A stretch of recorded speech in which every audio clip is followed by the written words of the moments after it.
Bonjour à tous, bonjour à toutes YouTube, bienvenue sur ce nouveau numéro de Tales of Lego, le numéro 6 si j'ai bien compté avant de démarrer, spécial General Grievous. On a un nouveau format en plus de Lego, on n'a pas un casque, on n'a pas un vaisseau, on a vraiment un petit personnage. C'est la première fois que je monte ces personnages Lego grand format, donc je suis assez excité de faire ça.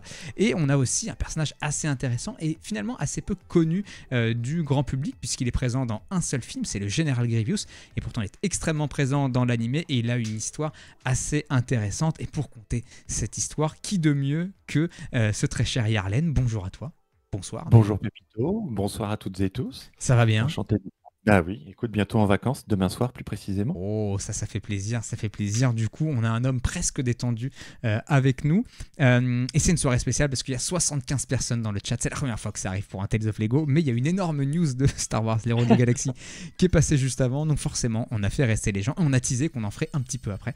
Donc comme ça, les gens vont rester pour découvrir. Et bien écoutez, ce format assez sympa où on construit des Lego en apprenant des choses. C'est un petit peu la promesse des choses sur l'univers. Et donc aujourd'hui, le General Grievous, je vais mettre mes notes parce que là, avec toute cette excitation, j'ai laissé traîner mes notes ailleurs, mais on va très vite les retrouver. Donc voilà, donc ce set Lego, on le construit, mais il est plus achetable. Si on parle un petit peu quand même du set, vous pouvez le trouver sur le Bon Coin encore. Et hop, c'est ce que j'ai fait, acheté dans une brocante parce qu'il est déjà ouvert. Mais voilà, il se trouve et c'est une collection qu'ils ont fait l'année dernière ou il y a 2 ans, je crois plutôt, de persos comme ça en réel. Ils ont fait des clones, ils ont fait un Vador, ils ont fait des choses comme ça. La personne, j'ai acheté sur une brocante, un gars qui avait plein de Lego, il m'a dit écoutez, de tous ceux que j'ai, c'est celui qui est le mieux réussi, sinon c'est une gamme qui est un peu moyenne, il y a un Phasma aussi qui est fait. Donc les gens n'étaient pas extrêmement ravis du rendu, mais il m'a dit que le Grievous se rendait bien, mais c'est vrai que ce petit côté droïde métallique, etc. passe un petit peu mieux, je pense, que certains persos un petit peu plus réalistes. On avait déjà parlé avec les Yoda en Lego qui sont assez peu réussis. Donc voilà, donc ça va être nouveau. Donc fouinez le Bon Coin et le réflexe de faire ça. Je mets souvent les liens affiliés, tout ça, je vous dis allez chez Lego. Si vous achetez sur le Bon Coin dans les brocantes, c'est quand même vachement mieux. Moi, ça me rapporte moins de sous, mais c'est bien de faire. Ça vous coûte moins cher d'acheter d'occasion, sauf des sets vraiment rares. Et c'est mieux pour la planète. Voilà. Écoute, Yarlen, je vais te lancer sans plus tarder. Et on a dit qu'on allait commencer par la genèse du General Grievous. Et vous voyez, c'est un petit set. Il n'y aura que ça va aller vite. Mais j'ai un set de secours, vous allez voir, pour après. J'ai son ennemi juré à monter également à côté. Oh, le petit teasing. Donc oui, la première question, comment le General Grievous a été enrôlé, a été récupéré par Palpatine, puisqu'on peut parler d'enrôlage, clairement, là. on est sur un pion. C'est plus que de l'enrôlement, oui, c'est de la manipulation pure et dure. Alors, on va revenir aux origines du personnage, un personnage assez emblématique et assez charismatique à bien des égards, donc on aura le temps de voir ça un peu plus en profondeur. Il faut savoir que donc, le personnage Grievous est apparu pour la première fois en 2003 dans une série animée qui s'appelait Clone Wars. On en a parlé à plusieurs reprises déjà de cette fameuse série animée. Exactement, qui en fait a été déclinée en 3 saisons, qu'on peut retrouver maintenant sur Disney+, en une seule saison, mais avec un chapitre 1 et un chapitre 2. Donc d'accord, en fait, okay. Ils ont tout concaténé, c'est ça Ouais, c'est ça, en fait, ils ont tout compacté. Donc en fait, il faut savoir que la saison 1 et la saison 2 comprenaient 20 épisodes. La saison 1, 19 épisodes de 3 minutes, et la saison 2, un seul épisode de 20 minutes. D'accord. Voilà, et après, il y a eu une saison 3 de 5 épisodes de 12 minutes. Okay. Et sur Disney+, maintenant, on va retrouver un tome 1 qui fait un petit peu plus d'1 heure et un tome 2 qui fait un peu plus d'1 heure aussi, enfin un chapitre 1 et un chapitre 2. D'accord. Voilà. Et donc, Grievous, donc le général Grievous, apparaît dans la fin de la saison 2. Donc, c'est-à-dire l'épisode 20. D'accord, ah oui, ok, il arrive assez tardivement. Ouais. Voilà, il arrive assez tardivement et on découvre donc ce personnage cyborg assez énervé, assez dynamique, qui a l'air également un peu sournois et qui prend un malin plaisir à maltraiter les Jedi. Ouais. Puisque dans cet épisode-là, on va le voir tuer non pas moins que 2 Jedi et mettre la misère à 3 autres et tout ça en même temps. Et que parmi tous ces Jedi, on avait quand même deux maîtres du Conseil des Jedi, à savoir Shakti et puis l'autre dont j'ai oublié le nom, là, celui avec la grande tête, mais qui a une barbe et une moustache, là. Ki-Adi-Mundi, je crois. Ouais, c'est ça. Ouais, donc. Voilà. Donc, ces deux maîtres Jedi là. Ouais, et j'ai oublié ce que je voulais dire. Et j'ai pas pris le bon. Je sais pas, voilà, sachant que ça va être relou en fait.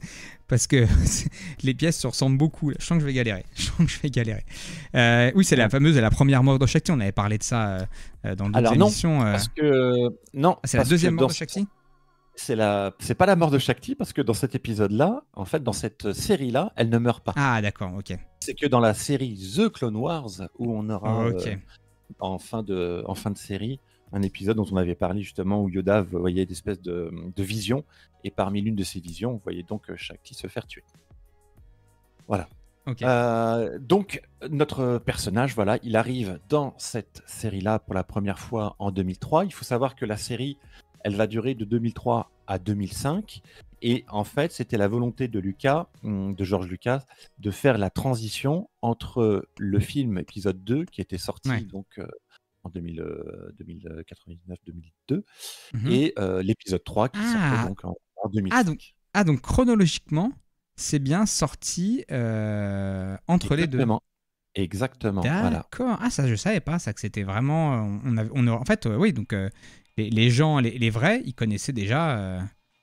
Grievous. Quoi, on avait vu ce personnage mystérieux, et la saison 3 de cette série, en fait, elle se termine par l'attaque des séparatistes sur Coruscant avant la prise d'otage. Donc t'as vraiment le raccord complet, quoi. Ouais, c'est ça. Et on voit la prise d'otage de Palpatine par Grievous.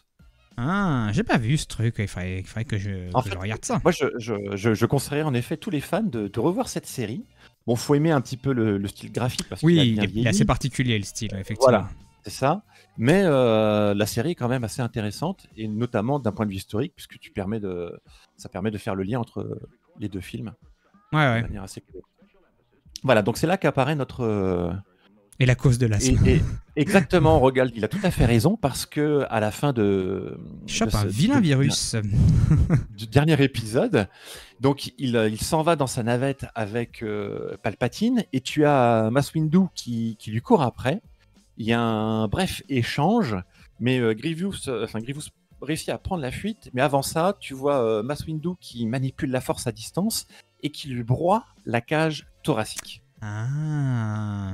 Et tu entends justement, juste après ça, un espèce de tout sautement, et qu'on va retrouver ensuite dans le film. Ok, donc ça venait pas de nulle part quand ça arrivait dans le film et qui toussait. Voilà, il y avait véritablement une raison. Ok. Mais il faut savoir que cette série Clone Wars a ensuite été reléguée dans le rang légende. Ah ok. Voilà. Et le tout sautement... C'est le Covid. Et ça a été canonisé Covid. En fait, je ne sais pas comment ils l'ont canonisé, puisque dans la série The Clone Wars, on va rencontrer Grievous à plusieurs reprises, et qui a déjà son tout sautement. Tu vois. Je me fais assaillir par Oncle Baron. Tu manques tellement d'infos d'histoire entre les deux films. Je pensais pas qu'il y avait autant dans... Je pensais que c'était... En fait, naïvement, je savais qu'il y avait des trucs un peu en plus, mais naïvement, je pensais que tout ce qu'il y avait dans l'animé Clone Wars qu'ils ont fait après, je pensais en fait qu'ils avaient vraiment repris dans l'histoire, que les trucs, tu les retrouvais, quoi, en fait. T'avais raté, mais en fait, ils avaient repris les choses principales, mais pas du tout, quoi. Ils ont pas... oui, non, ça dépend vraiment des thèmes. Tu prends par exemple la planète officielle des Sith qu'on appelle Korriban, dans l'univers légende. C'est devenu, on ne sait pas pourquoi, la planète Moraban dans The Clone Wars. D'accord, ok. Et puis il y a des petites choses comme ça qui vont être reprises petit à petit du légende et qui vont être réintégrées ou modifiées quelque peu. Ouais. Bon, le problème, c'est toujours la même chose quand tu as une saga qui est racontée durant plusieurs décennies, avec différents auteurs, etc. Eh ben oui, forcément. Des fois, il y a des choses qui se télescopent et puis qui ont un peu de mal à se raccorder. Bon, tant pis, hein, c'est comme ça, il faut l'accepter. Au moins, ils ont eu l'intelligence de dire, bon, ben voilà, il y a des choses, c'est dans le légende, il y a des choses, c'est dans le canon. Bon, après, on l'accepte, on l'accepte pas, mais moi, ça permet de clarifier un petit peu les choses. Et c'est pas... Il est pas trivial à construire. Hein. Ouais, je vois ça. J'ai vraiment pas l'habitude de construire ce truc. Je galère, j'ai déjà des erreurs, waouh. Ouais, je l'ai sous-estimé. Parce que là, clairement, là, je suis censé m'accrocher un truc gris que je n'ai pas construit auparavant. Donc, on va revenir. Tu avais dit une petite séance assez rapide, hein, c'est ça?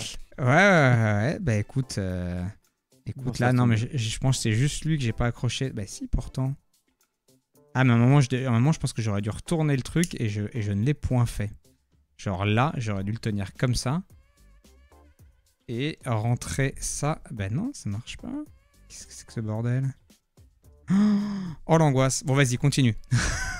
Oui, j'en profitais pour lire un petit peu le chat en même temps. Ouais. Et on a Malo qui nous dit que c'est comme dans Star Wars 4 avec Han Solo qui dit le Millennium Condor au lieu du Faucon Millennium. Bon, après, ça aussi, c'est le problème de traduction, ça. Voilà, c'est des petits problèmes de traduction, surtout à l'époque où il s'était permis quelques grandes libertés.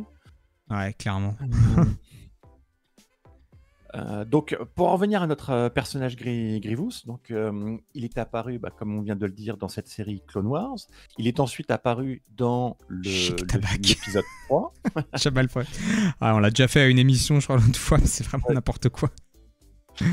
Il est ensuite également apparu dans la nouvelle série d'animation The Clone Wars. Forcément. Également dans une bande dessinée, Darth Maul, fils de Dathomir, et dans le roman L'apprenti de Dark Sidious.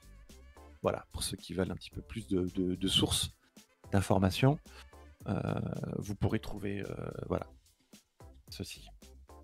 Alors après, Grievous, c'est un personnage quand même assez emblématique, qui apparaît dans les premières saisons de la série The Clone Wars, mais qui ensuite va s'estomper petit à petit au profit d'autres méchants comme Darth Maul ou Savage, voire Asajj Ventress, et puis d'autres chasseurs de primes comme Cad Bane, par exemple. C'est vrai que les méchants tournent un peu, ouais. Voilà. Et puis la fin de série, elle est quand même pas mal centrée sur Darth Maul et puis les Mandaloriens. Ouais. Mais on aura quand même l'occasion de voir le général Grievous à plusieurs reprises, avec, je dirais, un caractère un peu moins méchant que dans la première série Clone Wars. Oui, où il a ce côté un peu impitoyable. Exactement, c'est ça. Qui était le descriptif qu'on voulait en faire au début, mais c'est vrai qu'après, avec The Clone Wars, là, ils l'ont rendu un petit peu plus acceptable et rigolo, parce que forcément, on ciblait aussi un public un peu plus jeune. Mais ça n'enlève rien non plus, je dirais, à son attrait. Ça reste un personnage assez intéressant et plaisant, et d'autant plus que c'est rare de voir justement un cyborg, qui plus est manipuler des sabres laser. Donc du coup, ce personnage de Grievous, il faut savoir que dans l'esprit de George Lucas, sa volonté, c'était de présenter un personnage qui allait nous rappeler le devenir d'Anakin. Puisque, pour rappel, Anakin, une fois qu'il est devenu Sith, il était mi-homme, mi-machine aussi, puisqu'il avait plus de bras, plus de jambes. Oui, il y avait un peu de ça, effectivement. Voilà. Et qu'ensuite, il allait devoir porter un masque qui allait moduler sa voix et lui donner justement un aspect un peu plus robotique. Voilà. Et, grosso modo, Grievous, c'est le premier essai, on pourrait dire. Donc d'accord. Ouais. Voilà. C'était un peu ça dans l'esprit de George Lucas. Et voilà, il voulait déjà semer cette petite graine et lui dire... le problème de respiration aussi. Il n'a pas corrigé entre la V1 et la V2. C'est ça, exactement. Donc voilà pour ça. Alors ensuite, une fois que ça a été posé... Attends, je me permets là. Le chat, donnez-moi votre avis. Là, on est d'accord qu'ils ont craqué. Il me demande... Attends, est-ce qu'on voit ma souris? Il me demande de mettre une pièce ici, donc là, la pièce grise, à côté du truc bleu, qui est manifestement ici. Je la monte, mais on ne le voit plus. Et quand tu retournes, d'un coup, la pièce... Ah, où il y a eu un demi-tour en même temps? Attendez. Est-ce que c'est moi le boulet? Parce que la pièce, pour moi, il me demande de la mettre là, ici, côté rouge, machin. Ah, et là, c'est comme ça. Ah, je suis un grand boulet. Non, ok, c'est moi. C'est bon, c'est bon. On peut reprendre. Voilà, merci. Tu vois, non, mais ça, c'est la méthode coin-coin. Ça, vous connaissez je sais pas si vous êtes sensible à ça dans votre travail. Vous pouvez l'utiliser assez régulièrement. C'est la méthode coin-coin, la méthode du canard. C'est-à-dire, tu as un problème. Tu vas avoir une personne qui n'est absolument pas compétente dans le domaine. Moins il est compétent, mieux c'est. Et tu lui exposes ton problème. Et en général, en expliquant ton problème, donc en prenant du recul, en expliquant des choses simplement, et ben tu trouves tout seul la solution. Et lui, pourquoi la méthode coin-coin? Parce que lui fait en te regardant, et il dit rien, et t'as trouvé. Ok. Minuit, le Lego toujours pas fini. Oui, un peu de ça. Il y a de chance. Donc vas-y, ouais. Donc voilà pour ça. Alors maintenant, on en arrive un petit peu à l'histoire qui a été développée par la suite sur les origines de Grievous, hein, puisque avant de devenir cyborg, on ne sait pas qui il était, ce qu'il faisait, ni quoi. Eh oui. Donc ça a été développé, comme je le disais, dans le roman et puis dans la bande dessinée, où on découvre que ce général Grievous, en fait, c'est un seigneur de guerre calèche qui et non pas en calèche. Non, pas en calèche. Et qui provient de la planète Kali. Alors, il avait un nom. Hein. Ce nom, c'était Kimaen Jai-Shilal. Et sa race, son espèce, elle est considérée comme un petit peu reptilienne à cause des yeux jaunes. C'est carré qu'on voit très bien dans l'épisode 3, quand il y a un zoom sur ses yeux au moment où il se bat contre Kenobi. Voilà, c'est l'un des rares éléments qui a été conservé de son corps d'origine. Donc ce général Kalesh, en fait, il était assez renommé sur sa planète et il était considéré comme un très bon combattant et un très très bon stratège. Et il se trouve que son peuple était en guerre avec une autre espèce qu'on appelle les Hux, une espèce insectoïde qui venait d'une planète voisine. Et pour diverses raisons, ils en sont venus à se faire la guerre. Donc ça a duré assez longtemps. Sauf que grâce au génie tactique de Grievous, eh bien celui-ci a réussi à retourner la situation et à apporter la victoire à son peuple. Et donc ces Hux, ces insectes, n'ont eu d'autre choix que d'aller se plaindre auprès de la République galactique et du Sénat, en leur demandant une aide pour régler ce souci. Et là, Palpatine arrive. Non, pas encore. Ah d'accord, je pensais que... Non. Il va venir un peu après, parce que le comble de cette histoire, c'est que les Kalesh, en fait, ils étaient reconnus au sein de la République galactique et qu'ils avaient des représentants au sein du Sénat.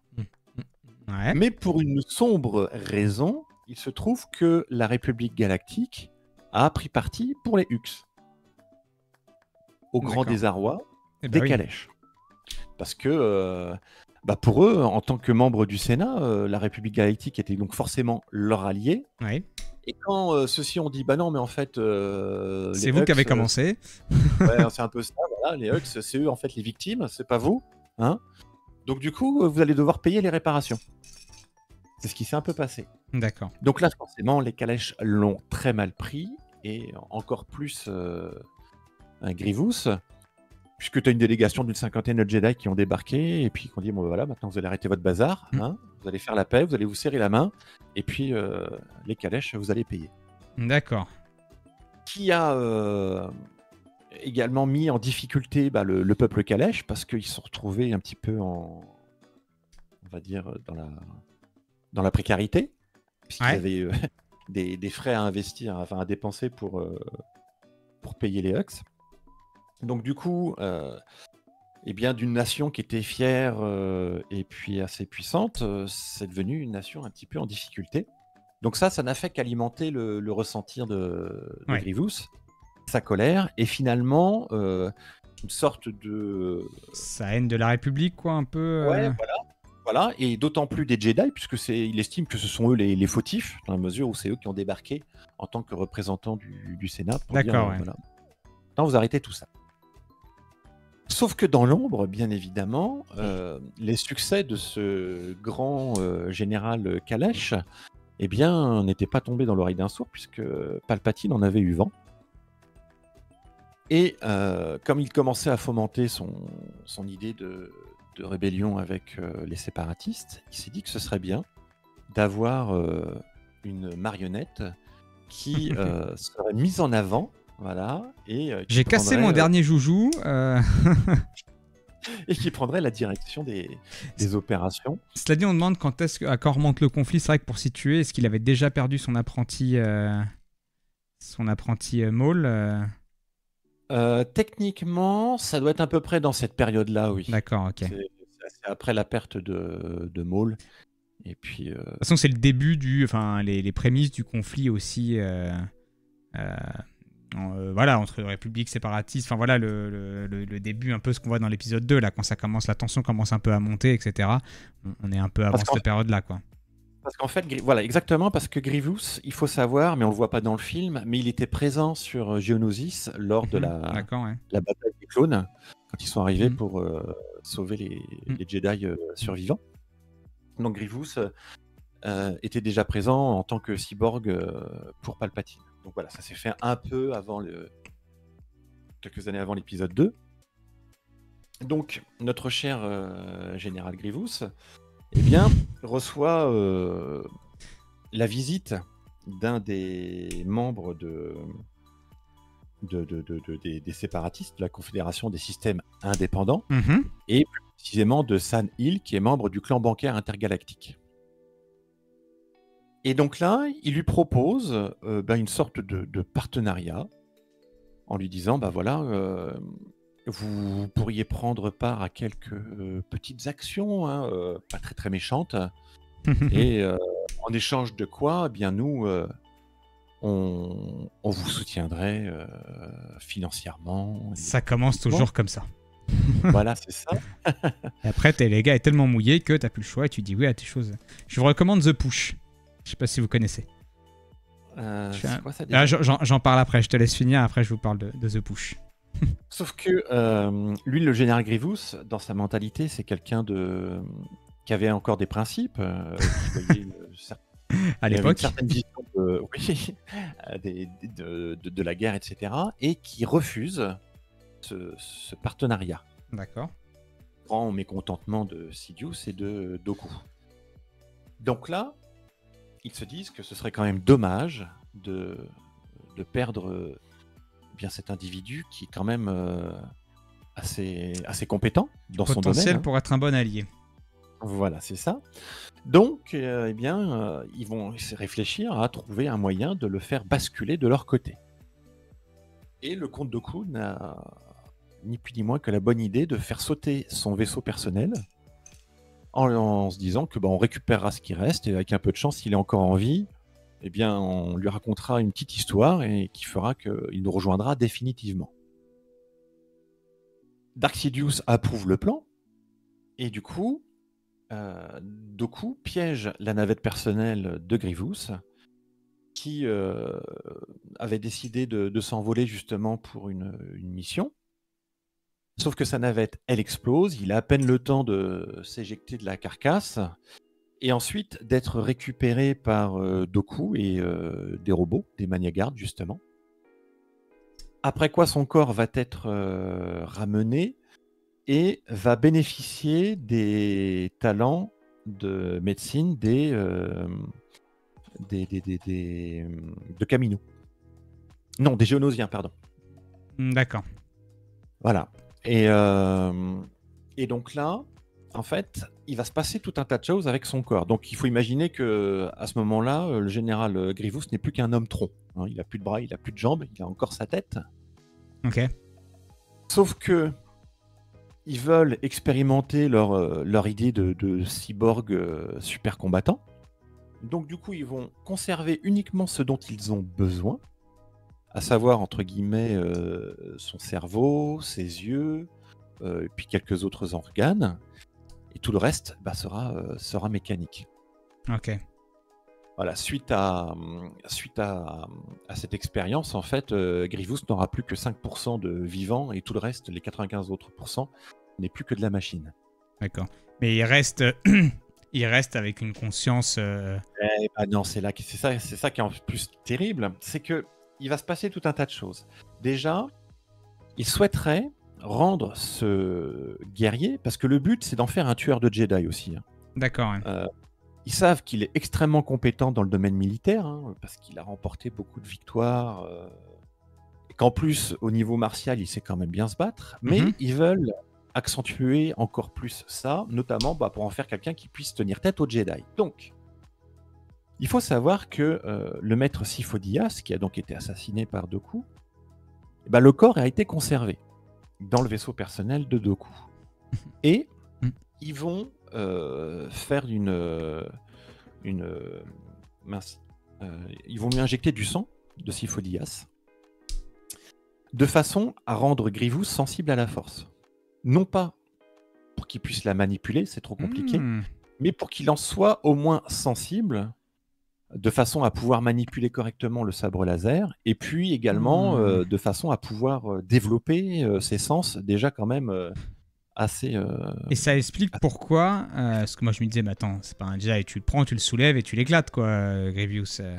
Ça expliquerait pourquoi il est capable de résister aussi un petit peu, peut-être à des pouvoirs de Jedi, quoi. De type poussé. Ça, et c'est ce qui fait aussi qu'il est capable d'anticiper certains coups. Ouais. Et puis, voilà, Et puis les Jedi surtout le ressentent, ça, qu'il est sensible à la force. Oui, d'accord. Et après, on va le voir, il y a quand le comte Dooku va prendre sous son aile le général Grievous pour l'initier aux arts de la force, il va également lui dire que il va falloir qu'il développe 4 compétences qui vont lui permettre de prendre l'ascendant sur les Jedi. Alors que je recherche juste ça. Dans le chat, on dit c'est vraiment la V1 de Anakin, quoi. C'est le crash test. Ah oui, c'était ça. C'était vraiment ça. C'était l'objectif. Bon, après, ils savaient pas qu'il allait... Oui, qu'il allait cramer, mais au moins, ils avaient développé des petites skills de remise en état de personnes à moitié mortes, quoi. Alors, je cherche juste ce que Dooku lui avait dit. Voilà. 4 choses primordiales qu'il faut maîtriser. 4 principes. 1. Utiliser la peur. 2. Utiliser la surprise. 3. Utiliser l'intimidation. Et 4. Déséquilibrer son adversaire.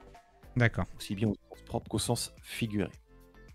Donc pour compléter cette création façon Frankenstein, grâce à leur technologie, ils vont également lui insérer quelques petites puces cérébrales qui vont lui permettre de pouvoir maîtriser 3 des modes de combat Jedi. Alors, je recherche les noms parce que c'est des noms un petit peu asiatiques, mais on les voit, tu les as dans les compétences des personnages dans... C'est les Makashi, les choses comme ça. Star Wars. Tu sais, le combat... Il y a Makashi, il y a Ataru. Ouais, c'est ça, voilà. J'ai pas les autres, là. Et là, je recherche les... Vapad, c'est le truc de Windu. Voilà, c'est ça. Donc, mais voilà, vous avez bien compris. Donc, il va en maîtriser 3. Et Soresu. Voilà, c'est ça, je le cherchais. Ça, on a ça avec Kenobi dans le jeu. Voilà, exactement. Et en fait, donc ces puces, en plus de lui permettre de pouvoir les maîtriser, lui permettent également de s'adapter, de les modifier et de les contrer. Ah, ok. Donc, voilà, donc ça en fait. Voilà, donc il va maîtriser le Vapad, le Soresu et le Makashi, comme vous le disiez, c'est ça. Exactement. Après, bien évidemment, son armure en elle-même, elle va être faite des meilleurs composants. Il faut savoir qu'il a une armure qui est entre guillemets un peu extensible, qui lui permet de grandir jusqu'à une hauteur de un peu plus de 2 mètres, ou voire au contraire... Se rétracter en bouboule, ouais. Voilà, se rétracter, voilà, et de faire à peu près 1 mètre de haut. Donc tout ça, ça en fait un très très bon combattant, et on va quand même conserver quelques éléments de son passé.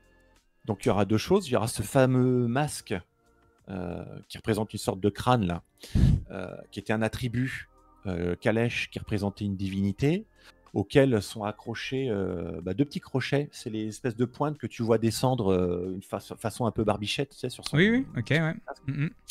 Voilà, c'est ça qui sont des signes d'attachement aux croyances Kalesh.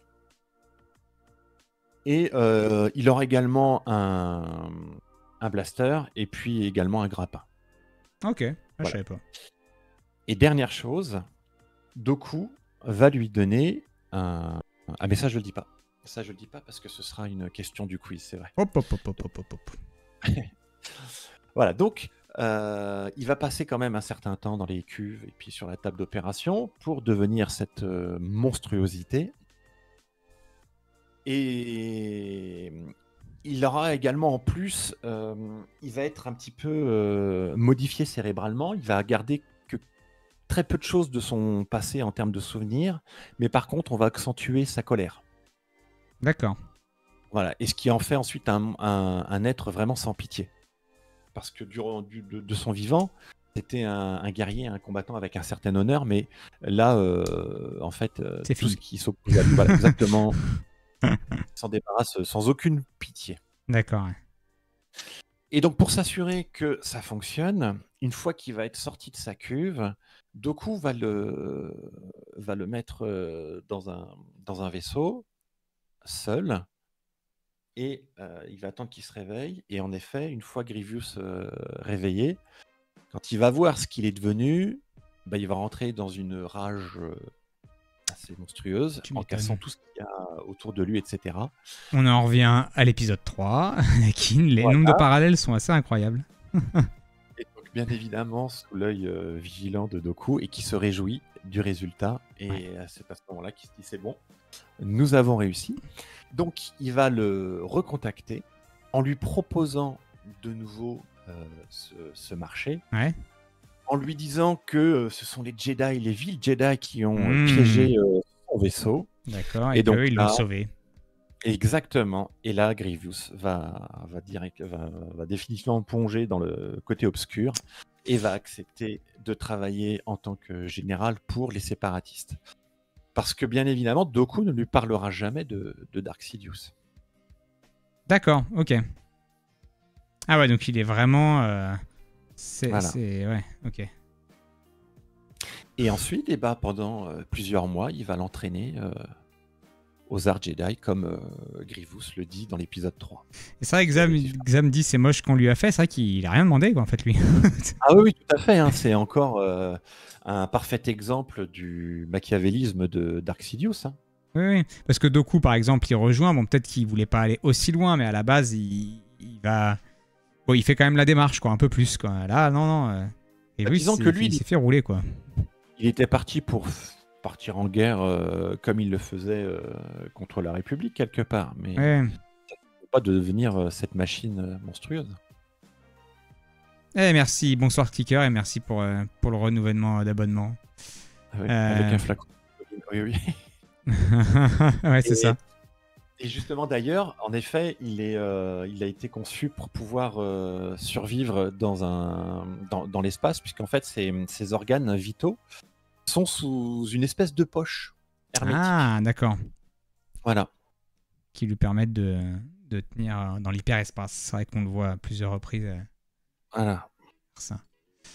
Avec également tout ce qu'on voit, hein, la possibilité d'avoir 4 bras, la possibilité de s'agripper à toutes les surfaces. Ouais, voilà, tant qu'à faire, tu te fais une petite armure, tu te mets toutes les options, quoi. Voilà. Voilà, c'est ça. Ils en ont fait vraiment une machine de guerre. Ouais. Et qui, d'ailleurs, a bien fonctionné, puisque au début, les Jedi, quand ils ont découvert Grievous, ils ne savaient pas trop ce que c'était. Et quand ils ont vu toutes ses capacités, après, oui, ils étaient un petit peu, on ne va pas dire apeurés, mais quand même un petit peu mal à l'aise. Voilà, face à Grievous, sachant qu'il avait commencé à avoir un petit palmarès assez sympa.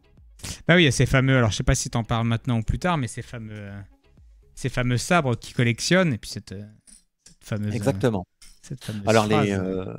Les plus férus pourront reconnaître à différents moments différents sabres laser de différents personnages. Bon, après, il faut savoir que les gardes des sabres laser sont standardisés. C'est-à-dire que tu peux avoir plusieurs Jedi qui ont la même garde. D'accord. Voilà, parce que bon... oui, les versions de série, quoi. Tout le monde n'est pas capable de se faire un truc sur mesure, quoi. Voilà. Ils gagnent pas tous le salaire d'un randomètre, quoi. Ah, mais c'est pour ça qu'Anakin, il voulait le randomètre. Il était en galère au niveau thune, c'est ça le truc. Il n'y a pas de raison que moi je peux pas. Bah, en fait, tu le vois dans la série The Clone Wars, tu as quelques épisodes avec des Padawans qui vont chercher leur petit cristal Kyber pour leur sabre laser. Ouais. Et tu as le droïde en hologramme qui leur présente plusieurs gardes. D'accord. Bon, bah, parmi ces gardes-là, tu vois qu'il y a certains Jedi célèbres qui l'ont déjà. D'accord. Mais comme on te l'explique, en fait, au plus fort de l'ordre Jedi, ils étaient à peu près 10 000. On peut pas imaginer qu'il y ait 10 000 gardes différentes. Ouais. Voilà. Bah après, bien évidemment, chaque Jedi va apporter ses petites modifications. Classique. Ok. T'avances un petit peu là, ça y est, t'as fait la première jambe. Ouais, j'ai fait la première. Ça y est, j'ai passé le nœud difficile au début. Mais les méthodes de construction sont vraiment très très différentes que ce que j'ai pu faire. Et alors, il y a deux difficultés. Il y a les mécaniques sont différentes. Il y a beaucoup de pièces noires et de pièces qui se ressemblent. Il y a quand même beaucoup ça. Et l'autre truc, c'est que comme c'est un truc qui a déjà été construit, des fois, en fait, c'est tout con, mais vous voyez, les pièces sont déjà accrochées. En fait, à un moment, j'ai galéré à trouver une pièce. Et en fait, je sais pas, mais c'est ce genre de pièce où tu crois que c'en est qu'une. En fait, c'en est deux qui sont accrochées, tu vois. Donc, il m'a fallu un petit moment pour trouver le truc. Et là, c'est pas bien accroché. Là, et la jambe, elle est fixe ou après, tu peux t'amuser à la plier Non, là, le genou bouge pas. Là, il y aura un petit pivot ici, mais le genou et la cheville, voilà, tout ce qu'on pourrait appeler un genou et ce qu'on pourrait appeler une cheville, sont parfaitement fixes. Là. Et ces griffes, elles sont articulées aussi ou elles sont les griffes, ouais, on peut les bouger. D'accord. Okay. Je suis pas sûr qu'elles soient très réalistes, par contre, par rapport à ce que c'est. Je sais plus là comment ils marchent exactement, mais... Si, c'est bon. Surtout quand tu le vois au début de l'épisode 3, quand il est éjecté dans l'espace et puis qu'après il se raccroche. Oui, c'est ça. C'est ça. À la coque. T'as une petite question au sujet j'ai vu de Doodlol. C'est plutôt à jour. Je sais pas quoi concerne la question exactement, mais on n'est pas trop mal. On n'est pas trop mal. Les streams mensuels, ils sont mensuels à géométrie variable que je propose. Mais après, il y a des petits salons privés pour les gens qui ont les paliers pour poser des questions sur leur roster, sur leur farming, etc. Ça existe bien. Et les vidéos en avance tuto, j'en fais quand même moins souvent des vraies vidéos comme ça. Quand ça s'y prête, évidemment, je les donne en avance là-bas. Donc, de temps en temps, il y a des petites exclus, mais si vraiment on y va pour les exclus, mon Patreon, je suis pas toujours à jour. Dans les exclus, c'est pas toujours possible. Genre une vidéo de news, je peux pas me permettre de la donner et puis après de la poster 2 jours après, quoi. Donc voilà, petit hors sujet. Voilà, après, si tu as des doutes, des questions sur comment ça fonctionne, tu me fais un petit message, on en discute. Je veux surtout pas que tu te retrouves floué quand tu prends ton Patreon. Donc voilà, faut pas hésiter. Bien, écoute, est-ce que c'était bon côté petite genèse avec Palpatine et l'enrôlement? Ouais, c'est pas mal. Ok, on va pouvoir enchaîner une petite section détente. On avait parlé de quoi? De l'actu Star Wars. Donc toi, tu avais des choses à nous dire un petit peu sur les news sur les films. Ouais, vas-y. Et moi, j'avais des petites news sur les nouveaux sets. Je voulais juste qu'on parle un peu de ça. Je voulais vous montrer les nouveaux sets qu'il y avait. On va changer le setup. Voilà. Il y a des nouveaux sets qui vont sortir, donc bientôt disponibles ou en précommande. C'est un peu à voir vos avis là, s'il y a des Lego lovers là dans l'assistante. On a la base rebelle de Yavin, je trouve qu'une fois ça suffit. On a le tank araignée, donc ça doit être issu de la saison 3 Mandalorian que j'ai toujours pas regardé. On a des petits microfighters, des petits packs de combat, voilà, avec là c'est plus orienté personnage et enfant entre guillemets. Ils ont ressorti un chasseur Yoda et ils ont fait ces nouveaux trucs et c'est surtout de ça moi que je veux qu'on parle. J'ai un avis très tranché là-dessus. Donc la base Yavin, je trouve assez chère pour un truc pas non plus incroyable au visuel. Bon, de dos, on peut jouer un peu. Je suis pas complètement emballé par le truc. Voilà, je pense qu'il doit y avoir des persos uniques, genre la Leia. D'ailleurs, j'ai été obligé de prendre ça pour la GL Leia. Hein. Je vais être un petit peu obligé, je crois. Zut. La photo est pas mal quand même. La photo est sympa. J'avais pas vu de près les personnages. En fait, je m'étais pas attardé là-dessus. J'avais regardé le Y-Wing qu'ils ont fait et puis la truc en vrai. Je trouve ça assez cher, moi, les 170 € pour ça. C'est quand même assez basique en fait. Les trucs là, c'est des petites plantes vertes sur un machin marron. J'ai l'impression que j'ai toutes les pièces à la maison pour le faire, quoi. Donc voilà, je suis pas ultra. Le temps exceptionnel, je suis d'accord aussi avec toi dans son rendu final. Ouais, un peu cheap finalement. Ouais. Donc voilà. Le tank araignée, bon là c'est un plus petit set. Alors ouais, donc c'est ce que je disais, c'est issu de la dernière saison. Il y a Bo-Katan qui est dessus. Je pense que les gens vont vouloir pour Bo-Katan ou éventuellement pour avoir un bébé Yoda sans acheter le Razor Crest, c'est un peu moins cher. Je pense que pour l'instant le gros goût il était que avec le Razor Crest, il me semble. Donc voilà, celui-là pourquoi pas, mais un poil cher, Le petit vaisseau de Jedha, alors ça, typiquement, moi, c'est un vaisseau que je cherchais. Donc, il n'y a pas R2, mais ils en ont une version qui est sortie il y a quelques années. Il est pas mal sur le Bon Coin. Elle se trouve pour 20 balles sur le Bon Coin. Donc, 15 de moins que celui-là. Donc, un peu moins un jour. Mais vous avez un petit Yoda et c'est quasiment la même tronche. Enfin, c'est la même forme. Ils ont dû changer quelques trucs. Il ne doit pas y avoir le Yoda. Donc voilà, pourquoi pas. Pour démarrer une collection, c'est pas mal. Petit vaisseau à 35 €. Voilà, on a un Yoda, un R2. Bon, le R2, il est dans tous les sets. Donc... à un moment, tu fais une collecte de R2, quoi. Et le dernier truc, c'est les mechas.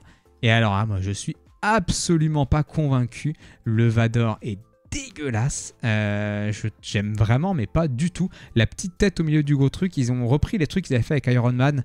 Là, ça a du sens, parce que le Hulkbuster et le Iron Man en armure, ils existent dans le dernier truc d'Avenger. Mais là, ça sort de nulle part et... je trouve ça très moyen. Bon, après, c'est que 15 balles. Voilà, on a un petit personnage et le truc, mais je les trouve vraiment très peu réussis. Je sais pas trop ce qu'ils ont voulu tenter. Et ça m'intéresse un petit peu. On nous dit, regarde, il nous dit que la version Boba a une typographie inédite. Alors ça, c'est le genre de truc de touche pipi qui m'en touche une sans faire bouger l'autre. J'en ai un peu... Franchement, les trucs... Ah ouais, non mais celui-là, la figurine est unique. Genre moi, en ce moment, je suis dans les Harry Potter pour les enfants. Ah, la figurine est unique et tout machin. Ouais, enfin c'est bon, c'est Harry Potter, quoi. Enfin, ok, il est habillé différemment, je m'en fous. Donc voilà, je pense que la sérigraphie, enfin la topographie sur le torse ou les jambes doit être différente. Donc pour les collectionneurs, évidemment, ça a fait sens. Moi, c'est pas le genre de truc qui me titille, mais c'est des gens, si c'est unique, clairement les gens vont l'acheter parce que c'est que 15 balles pour une figurine et puis ils revendront la figurine dans 20 ans, je sais pas. Mais on nous dit très mauvais goût, comme si Vador avait besoin d'une armure sur son armure. Iron Man, c'est un peu ça, c'est une armure plus grosse. C'est vrai que c'est ça. Mais bon, ça n'aime pas trop pour l'instant dans le chat. Ça m'intéresse aussi sur YouTube. Vous me dites là ce que vous en pensez. Lequel de ceux des nouveaux vous tenterait. Moi, si vraiment il y en avait un à prendre, ça serait éventuellement chez Sword of Yoda. Mais je vous dis, je pense que je vais rendre sur le Bon Coin pour moins cher et en recycler du coup. Je pense que je ferais ça. Il faudrait avoir la finition de la tronche du Yoda. Parfois sur les vieux Lego, c'est pas top. Mais là, le Lego a que 2-3 ans. Donc c'est pas non plus immonde. Toi, en tant que un peu extérieur au Lego, il y en a un là qui t'attire l'œil. Moi, j'aime bien le Yoda avec son petit chasseur taille. C'est vrai que je l'avais jamais vu celui-là. Ouais. Le droïde araignée, bon, j'en parlerai pas beaucoup parce que je vais te spoiler sinon. Et puis le temple, on en a parlé un petit peu. Mais alors par contre, les armures là, je trouve ça horriblement moche. Ah ouais. Je vois pas l'intérêt en fait. C'est vrai que là, on sort un petit peu du contexte et de l'univers Star Wars. Ou pour les enfants, un peu. Ouais, c'est peut-être la cible voulue. Hein. C'est possible. C'est vrai que moi, ça fait un peu Transformers, ça fait un peu Iron Man, comme tu disais. C'est ça, c'est pas trop l'esprit Star Wars vraiment, donc c'est un peu surprenant. Pour les gamins, c'est cool, ouais. J'essaie de pas leur montrer parce que j'ai pas envie de lâcher 15 balles pour un truc que j'aime pas. Pas trop, ça va être pas trop cher, effectivement. Tu peux peut-être t'achètes ça et un vaisseau, effectivement, t'as de quoi faire un truc un peu rigolo. Mais voilà. Par contre, il me semblait avoir vu, alors je sais pas si c'est récent ou si ça date un petit peu, mais d'un grand personnage Chewbacca. Et c'est intéressant parce que justement, dans une précédente émission, on parlait tu parlais du rendu, tu parlais de Yoda aussi, et puis du rendu des poils. Et je trouve que Lego finalement, Chewbacca, t'as vu? Ouais, si tu tapes Lego Chewbacca, tu vas voir un personnage en grand. Et je trouve que finalement, ils s'en sont pas trop mal sortis sur le rendu des poils. Ça, là? Ouais, le grand, là. Ouais, c'est ça. Voilà. Ça date de quand? Ah, je connaissais pas. Peut pas nous mettre en méga grand, là? Ouais, après... Ah oui, d'accord, mais c'est pas les Lego, c'est des trucs qui font la texture. C'est un petit peu comme le Grievous que j'ai. Ah, c'est vraiment tout petit, là, c'est dommage, mais en fait, c'est des bouts de plastique sur lesquels il y a des autocollants qui font la texture. Ils n'ont pas été... Ok. Ils ont pas été cherchés. Ouais. La tête est pas mal quand Ah même. bah, Bon, après, c'est oui, moulé, la tête est bien, mais en moulé, effectivement. Mais tu vois, quand tu prends les Lego Yoda qui font, c'est la texture du corps est faite en Lego. Et donc, la rugosité ne marche pas, en fait. D'accord. Donc voilà. Bon, il y avait ça. Et toi, tu voulais nous parler un petit peu de quelques news qu'il y a eu côté des films Star Wars. Donc, dis-nous rapidement. Bah, en fait, on en avait parlé précédemment de cette fameuse grève des auteurs, hein, des scénaristes, qui a encore lieu à Hollywood et qui a du coup retardé, ralenti, voire bloqué la production de tout un tas de séries. Et malheureusement, eh bien, Disney ne fait pas exception à la règle, avec des séries comme Andor saison 2, qui risque d'avoir du retard. Puisqu'en plus, le réalisateur avait dit bah, moi, je soutiens la grève à 100%, donc hop, je mets le stand-by aussi. On sait, Jon Favreau l'a dit aussi, il y aura du retard avec la série The Mandalorian saison 4. Ouais. Et leur calendrier au niveau des films, bah, du coup, c'est pareil. Mais Disney a quand même du coup annoncé les dates officielles pour les 3 prochains films Star Wars. Donc on sait maintenant qu'on va avoir un premier film Star Wars qui va arriver au mois de mai 2026 et que ce sera probablement mai celui 2026, très bien, dans 2 ans, 3 ans. Voilà. Probablement celui avec Rey, donc le entre guillemets épisode 10. L'épisode 10, c'est ça, ouais, la plus ou moins suite, ouais. Avec comme synopsis, là aussi on en sait un petit peu plus. Au début, les gens pensaient que Rey serait vraiment mise en avant, sauf qu'en fait, elle sera présente, mais plutôt en personnage secondaire, puisqu'elle va faire office de maître auprès de 2 nouveaux Padawan, donc un garçon et une fille, qui seraient les personnages principaux, et qui vont justement devoir faire face à une menace grandissante qui risque de menacer la galaxie tout entière. C'est là où on avait parlé aussi peut-être des Yuuzhan Vong, donc de l'univers légende. Ouais. Toujours par rapport à ça, on avait Finn également qui serait peut-être présent dans ce film-là, qui est un petit peu plus... Enfin, pour moi, un peu étonnant parce qu'il y a quelques mois de ça, il avait poussé son petit coup de gueule auprès de la saga Star Wars. Tout simplement parce que lui, il avait fortement été déçu entre le rôle qu'il avait eu sur l'épisode 8 et ce qu'il était devenu dans l'épisode 9, à savoir un personnage entre guillemets lambda, dont son histoire qui était en développement finalement n'a pas été conclue, au même titre que le personnage de Rose.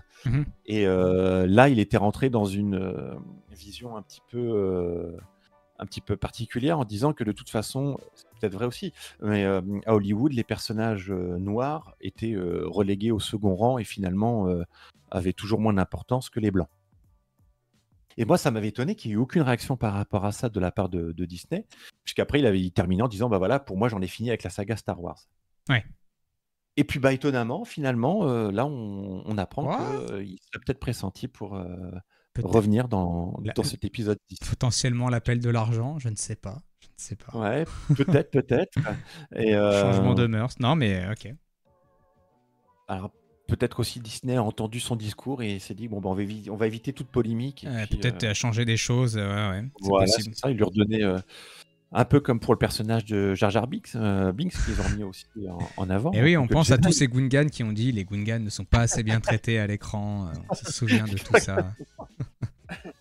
Donc il y a ça. Ensuite, on sait qu'en décembre 2026, donc juste avant les vacances, on aura un autre film Star Wars, probablement la fin du Mandoverse. Ouais.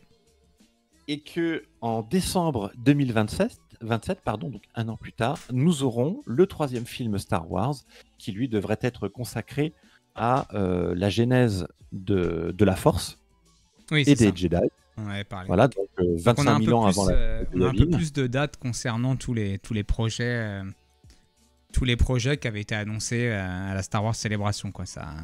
Le calendrier s'affine un petit peu. Voilà. Et le réalisateur donc a bien réaffirmé son envie d'en faire une sorte de Ben-Hur de Star Wars. Ok. Donc voilà, pour ceux qui connaissent pas, Ben-Hur c'est un des péplums. Un péplum, ouais. Ok, voilà. Ok, bon bah ça promet. Et bonjour Pico qui est arrivé dans le chat. Salut Pico. Ouais, donc bah on va manger du Star Wars pendant encore quelques années. A priori, la franchise a des idées. Ok, bah du coup on va pouvoir enchaîner avec la deuxième partie un petit peu autour de Grievous, et on voulait parler, on en parlera à plusieurs reprises, etc. Mais moi j'avais titré ça le traitement inégal selon les contenus, entre ce qu'on voit dans les films, ce qu'on voit dans l'animé, le premier, ce qu'on voit dans la série Clone Wars. Donc c'était de discuter un petit peu de ça. Donc je te laisse la main. Eh bien, par rapport au rendu et au traitement du personnage, on en a déjà parlé un tout petit peu, mais donc par rapport à sa première apparition dans la série Clone Wars de 2003, donc on voit un personnage, comme je le disais, très nerveux, très sombre. Hein. Impitoyable un peu aussi, voilà, on a cet aspect-là. Hein. Impitoyable, exactement, c'est ça, qui ne recule devant rien et qui n'a peur de rien. Donc un très bon méchant, de second ordre, voilà, avec en plus un style un petit peu original, et puis un design également assez agressif, hein, parce qu'il est vraiment dans des éléments pointus, griffus, etc. Donc voilà. Oui, un peu ce style méca qu'on n'a pas jusque-là dans Star Wars, donc qui tranche aussi à ce niveau-là par rapport à toutes les choses qu'on peut connaître. Voilà, parce que quand tu regardes, tu parles justement de mechas, et dans Star Wars, les mechas ont beaucoup de formes arrondies, qui sont plutôt connotées comme gentilles, amusantes, etc. Tu prends R2D2, tu prends C3PO. Oui, c'est ça.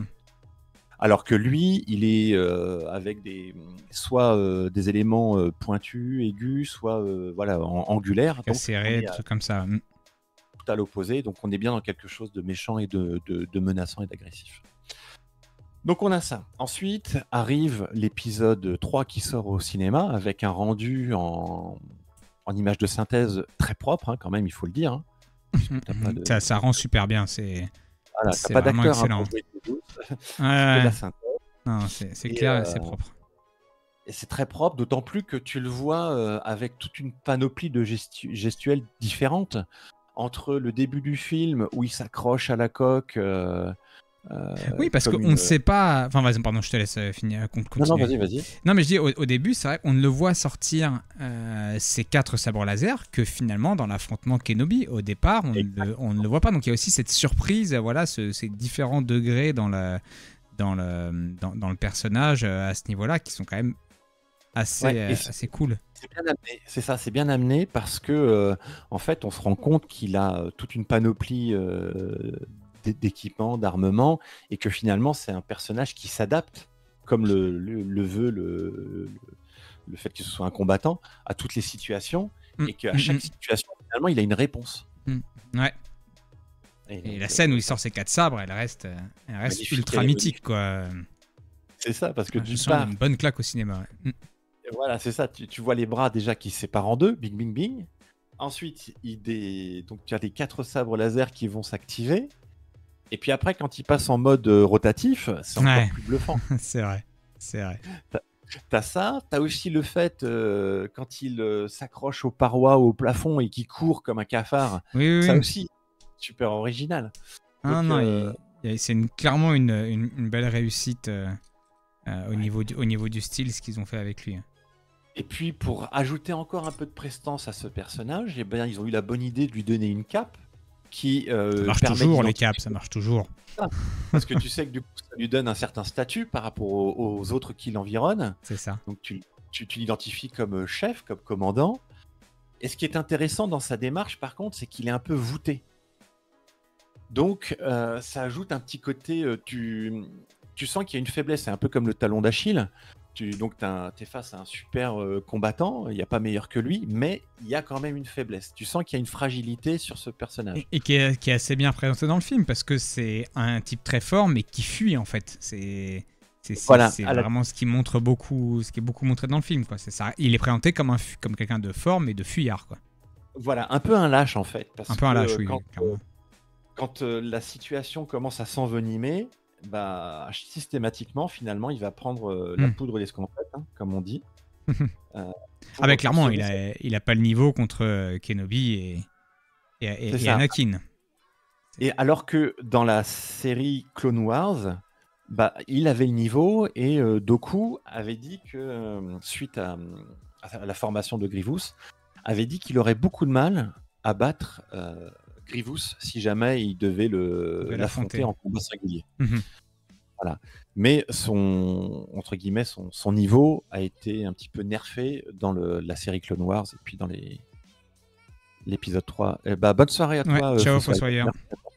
Mais alors, et du coup, cette différence de traitement, c'est quelque chose qui est voulu, qui a un intérêt, c'est quoi? Parce que d'avoir changé, d'être passé de ce personnage impitoyable à quelqu'un qui est qui est fort, mais un petit peu pleutre, quoi. Enfin, pleutre, je sais pas, mais en tout cas, pas extrêmement courageux.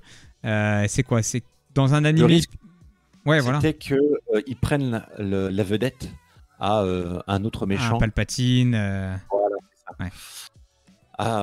À risquer de le rendre trop fort et peut-être trop attachant, on risquait d'effacer Palpatine. Donc, du coup, on l'a remis un petit peu en bas de l'échelle. Ouais.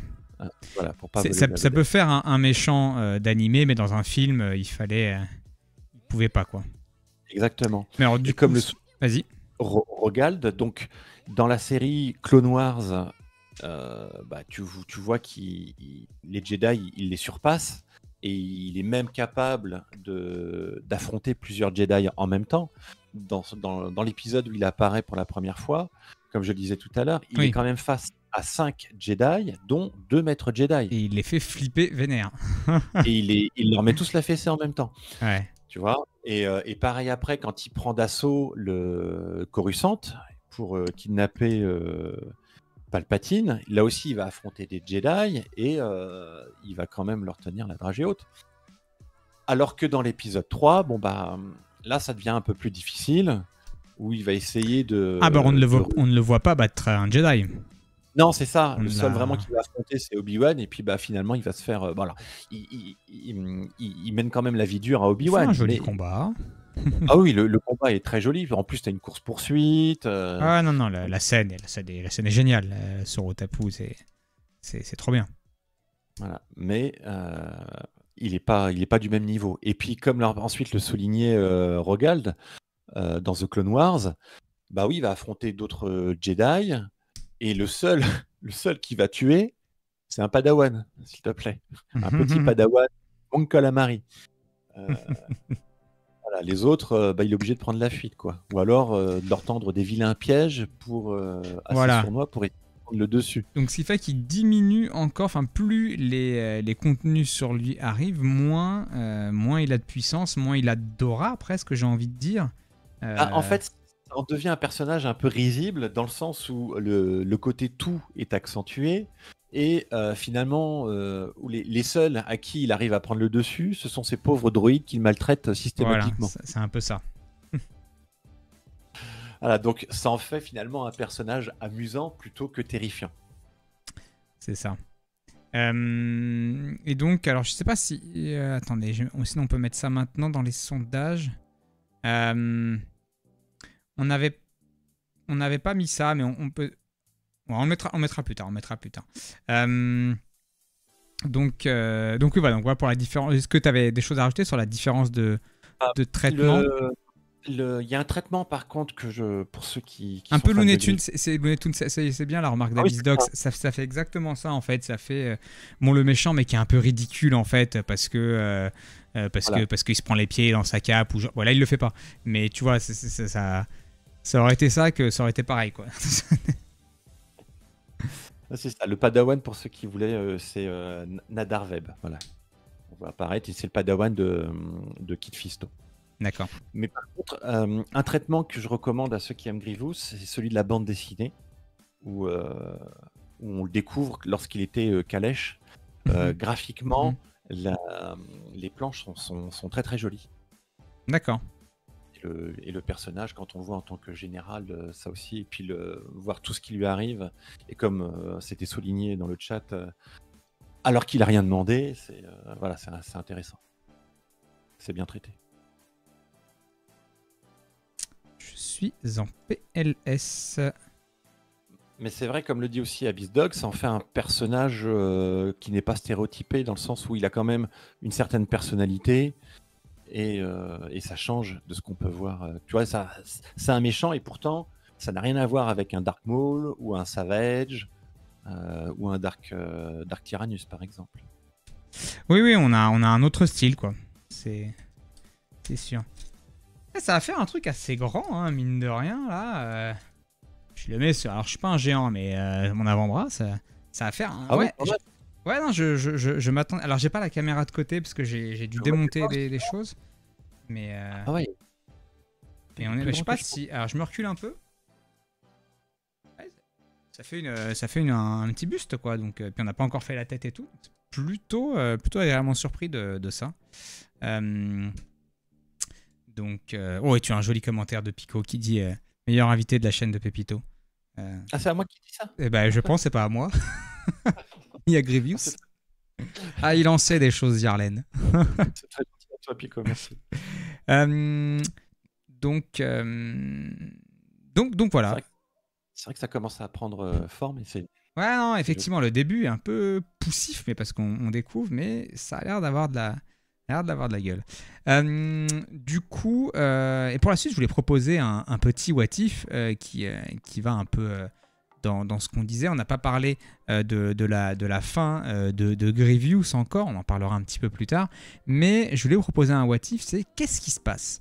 Donc vous savez, d'habitude on change un élément de l'histoire et puis on essaie de voir ce que ça aurait pu changer dans l'histoire de Star Wars. Et vous savez, on vient d'en parler, la fameuse scène dans l'épisode 3 où il s'enfuit quand il est dans le vaisseau de Palpatine, quand Palpatine est dans le vaisseau que Anakin et Obi-Wan sauvent Palpatine, ils remontent sur le pont, ils ont clairement le dessus sur Grievous et ils décident de s'enfuir. Eh bien, admettons, il n'arrive pas à s'enfuir, il le découpe en petites pièces détachées, on rentre sur Coruscant, il n'y a plus Général Grievous, donc le leader des séparatistes, voilà, et ce clairement, ou quand on est dans le point un petit peu plus tard et qu'on dit, c'est le fameux turning point dans le film, si vous tuez Grievous, le sénateur Palpatine n'aura pas le choix que de rendre les pleins pouvoirs, etc. C'est la fin de la guerre, c'est annoncé, la capture et le fait de tuer Grievous, c'est la fin de la guerre. Qu'est-ce qui se passe si dès le début de l'épisode 3, donc Palpatine n'a pas eu le temps de fourmenter, de continuer à retourner l'esprit d'Anakin, est-ce que vous pensez que ça aurait pu changer quelque chose, cet aspect-là? Ton avis à toi, Yarlen, là-dessus? Et n'hésitez pas dans le chat et YouTube et là en direct sur Twitch de donner un petit peu votre avis là-dessus. C'est encore une bonne question. Parce qu'en effet, si Grievous est capturé, voire éliminé avant que Palpatine ait le temps de tisser sa toile comme il faut, complètement. C'est un peu plus compliqué. Après, ça n'effacerait en rien le fait que l'Ordre 66 soit déjà implanté. Et ouais, c'est vrai. T'as pas vu la saison 2 de The Bad Batch? Non, ni la saison 1 d'ailleurs. Okay. Mais vas-y, envoie des spoils. Parce que dans la saison 2 de The Bad Batch, justement, il y a, alors, comme le disait précédemment d'autres viewers, c'était sur une autre de tes émissions la semaine dernière, je crois. Il y a des épisodes dans The Bad Batch qui sont forcément ajoutés, qui sont ajoutés à la poubelle. Oui. C'est inégal comme série, mais tu en as quand même 2-3 qui sont intéressants par rapport justement à la politique qui est en train de se mettre en place et où un petit peu de background sur voilà, et où la façon dont on gère Palpatine, le Sénat et la République avant de devenir l'Empire. Et justement, là encore, Palpatine, il a déjà dressé ses plans, et il tire les ficelles. Et il se trouve justement qu'à un moment, on pose la question du devenir des clones. D'accord. Avec d'un côté les partisans de les clones, ce sont quand même des êtres humains comme tout le monde, et qu'ils ont droit au même traitement, etc. Et qu'il faudra bien penser après, puisque la guerre avec les séparatistes est terminée, à pouvoir leur permettre de prendre une retraite bien méritée. Et tu as les partisans de oui, mais les clones, en fait, on les a payés. Ce sont que des clones, hein. On a payé pour en faire ce qu'on veut. Donc, vous n'allez pas nous enquiquiner avec ça. Et puis, si on veut se débarrasser et de les jeter à la poubelle, et on le fera, et puis c'est tout. Et du coup, Palpatine, lui, il veut vraiment s'en débarrasser de façon à pouvoir mettre en place l'étape suivante, à savoir son armée impériale. Ouais. Oui, il y a toujours cette transition qui est dans un coin de sa tête, quoi. Voilà, qui va pouvoir ensuite lui permettre de diriger son empire. Donc les clones, il veut s'en débarrasser au plus vite. Sauf que là, il y a des empêcheurs de tourner en rond qui commencent à militer pour sauver les clones, entre guillemets.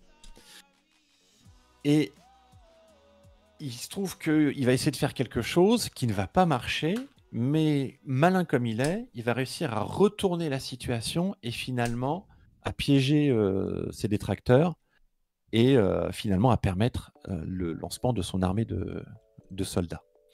Donc je me dis que même si Grievous meurt prématurément par rapport à ce qu'il avait prévu... C'est déjà trop tard, c'est déjà enclenché, tu penses ? Je pense qu'il aura de toute façon un moyen de rebondir et que de toute façon, tant qu'on ne mettra pas au grand jour les puces avec l'ordre 66, il est tranquille. D'accord, ok. Sans conséquences long terme pour toi. Pour moi, voilà. Mais du coup... Alors, parce que regarde, qu'est-ce qu'il dit en soi, cela n'aurait pas fait disparaître la peur d'Anakin près de Padmé, et donc Palpatine, même en perdant le pouvoir, aurait toujours un moyen de retourner à Anakin. Ok, ouais, ok. Donc pour vous, sur la grande... voilà, parce que sur la mort grande... de Grievous ne va pas influencer le devenir de comme Padmé. Comme de toute façon, ce n'est qu'un pion, voilà, il aurait trouvé un point. Peut-être qu'il n'aurait pas eu les pleins pouvoirs et ça aurait peut-être compliqué un peu les choses, mais... C'est ça aussi qu'on peut se dire, c'est qu'avec les choses qui tournent un petit peu plus vite, il a un peu moins de temps, mais il aurait retrouvé un moyen de retourner à Anakin, quoi. Ah, ça se défend, effectivement. Bon, après, il aurait eu plus de mal à se débarrasser de certains Jedi, puisque du coup, Obi-Wan se retrouve sur Coruscant au lieu d'être sur Utapau. C'est sûr. Après, est-ce qu'il aurait trouvé d'autres moyens Est-ce qu'il avait... Tu vois, ouais, enfin... Ouais. Après, il nous aurait sorti un autre... un autre apprenti sorti du chapeau, là. Et un autre pion, il devait bien avoir du monde encore sous le... en réserve. Enfin, voilà, c'était pour... Tant que papa n'était pas découvert, l'intrigue reste entière. C'est vrai, mais est-ce que du coup il se découvre un petit peu plus tôt, tu vois? Est-ce que si jamais il y a cette histoire, est-ce qu'il n'est pas obligé de sortir plus tôt du bois? Parce qu'au final, il sort du bois au moment où Grievous est capturé, où lui dit qu'il faut rendre les pouvoirs. Là, il se dévoile. Et En fait, au moment où Grievous est éliminé, il déclenche l'ordre 66. Donc, c'est vrai que la mort prématurée de Grievous lui aurait peut-être forcé à déclencher son ordre plus tôt, mais au risque et ça que peut être un certains problème, Jedi ça. Voilà, c'est en ça où en effet il peut y avoir un petit problème, voire même du coup l'impossibilité de discuter avec Anakin et de lui dire écoute, moi je connais des petits secrets, Après, je t'aiderai, quoi. Après, c'est vrai que niveau timing, il arrive à retourner la tête d'Anakin. Enfin, Anakin découvre qui il est au moment où il y a la capture. Et enfin voilà, bon après c'est un film, hein. Donc ils décrivent bien dans l'ordre qu'ils veulent, mais c'est vrai que ça se passe bien, quoi. Une petite question de Doodlol là, avant qu'on enchaîne justement. Le Captain Drogan qui a été annoncé dans Star Wars Zero de la Galaxie, on a checké tout à l'heure, ça va être un copain de Leia en fait, c'est quelqu'un de la rébellion, donc ça va être le sidekick de Leia pour quand elle sera là en tant que GL. C'est le torse de Pépito, quoi. T'as une pièce. Vous avez vu mon t-shirt? Regardez.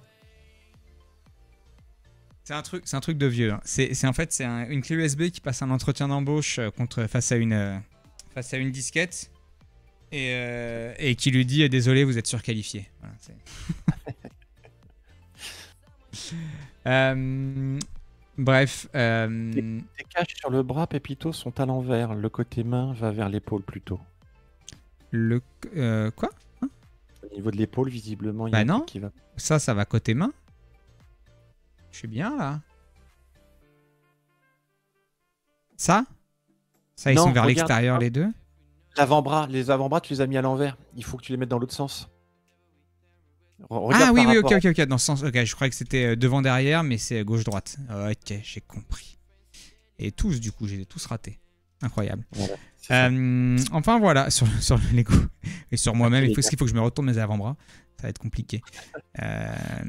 Ok, donc voilà, c'était le petit what if habituel pour se détendre. Et on va poursuivre un petit peu avec Grievous. Et bon, on a parlé un petit peu au fil du truc, mais on peut refaire une petite passe là-dessus. On parlait de l'étendue des capacités. Et donc, quand il a été fabriqué, voilà, ils ont mis quelques options, comme on disait. Et donc voilà, on voulait un peu parler de tout ce dont il était capable de faire, ce bon Grievous. Alors, ce bon Grievous, attention, parce que la liste, elle est très très très longue. Donc on rappelle sensible à la force, enfin en tout cas avec un peu de sang de Jedi pour être capable de sentir un peu la force sans en avoir toutes les capacités, quoi.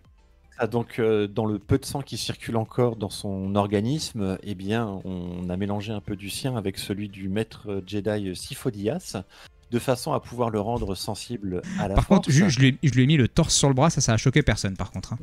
Si, mais je me demandais pourquoi tu faisais ça. Je me suis dit, bon, Vas-y. en attendant. Non mais le torse et les bras en fait ont le même design, j'avais pas fait gaffe, si j'ai vu l'autocollant dessus, je dis ah bah ça va être peut-être un truc sur le bras, il a quelque chose, je me souviens pas, mais non c'est son petit cœur.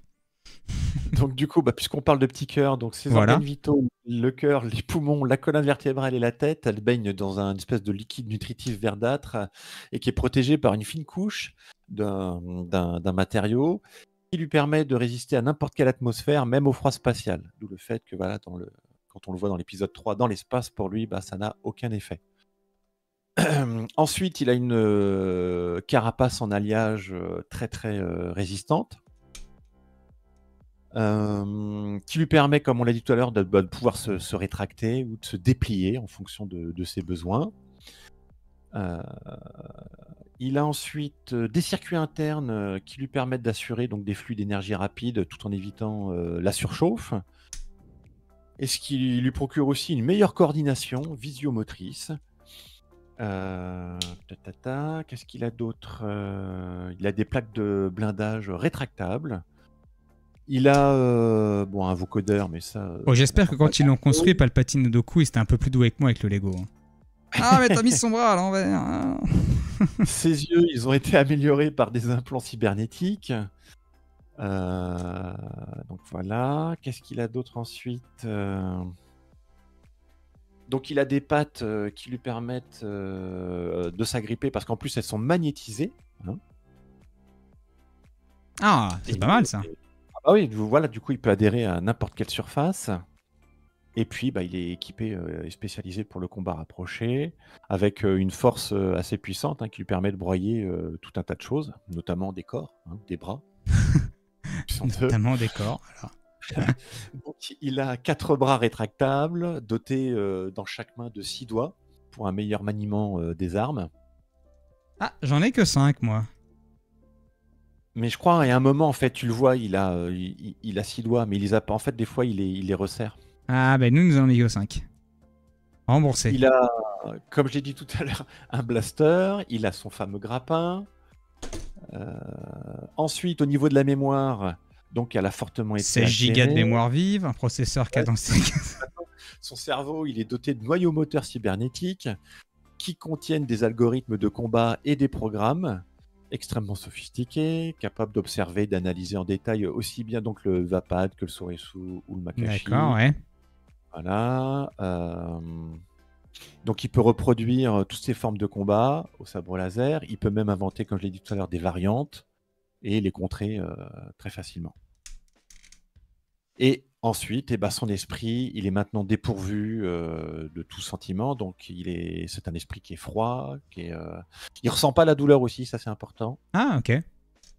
Pratique. Voilà, et il est devenu plus cruel, sans scrupules, et n'hésitant pas à utiliser toutes les ressources pour arriver à ses fins. Fais pas rêver, hein. Et puis, ses sens sont nettement plus sensibles, il est beaucoup plus en alerte. Ça, c'est lié à le côté force. Alors il y a ça, mais il y a aussi un réseau complexe d'électrodes qui lui permettent de relier et surtout de faire, zut, j'ai plus le mot, d'envoyer les informations jusqu'à son cortex cérébral beaucoup plus rapidement aussi. Voilà pour ce qui est donc de notre machine de guerre. Ah non, ça fait flipper, c'est clairement.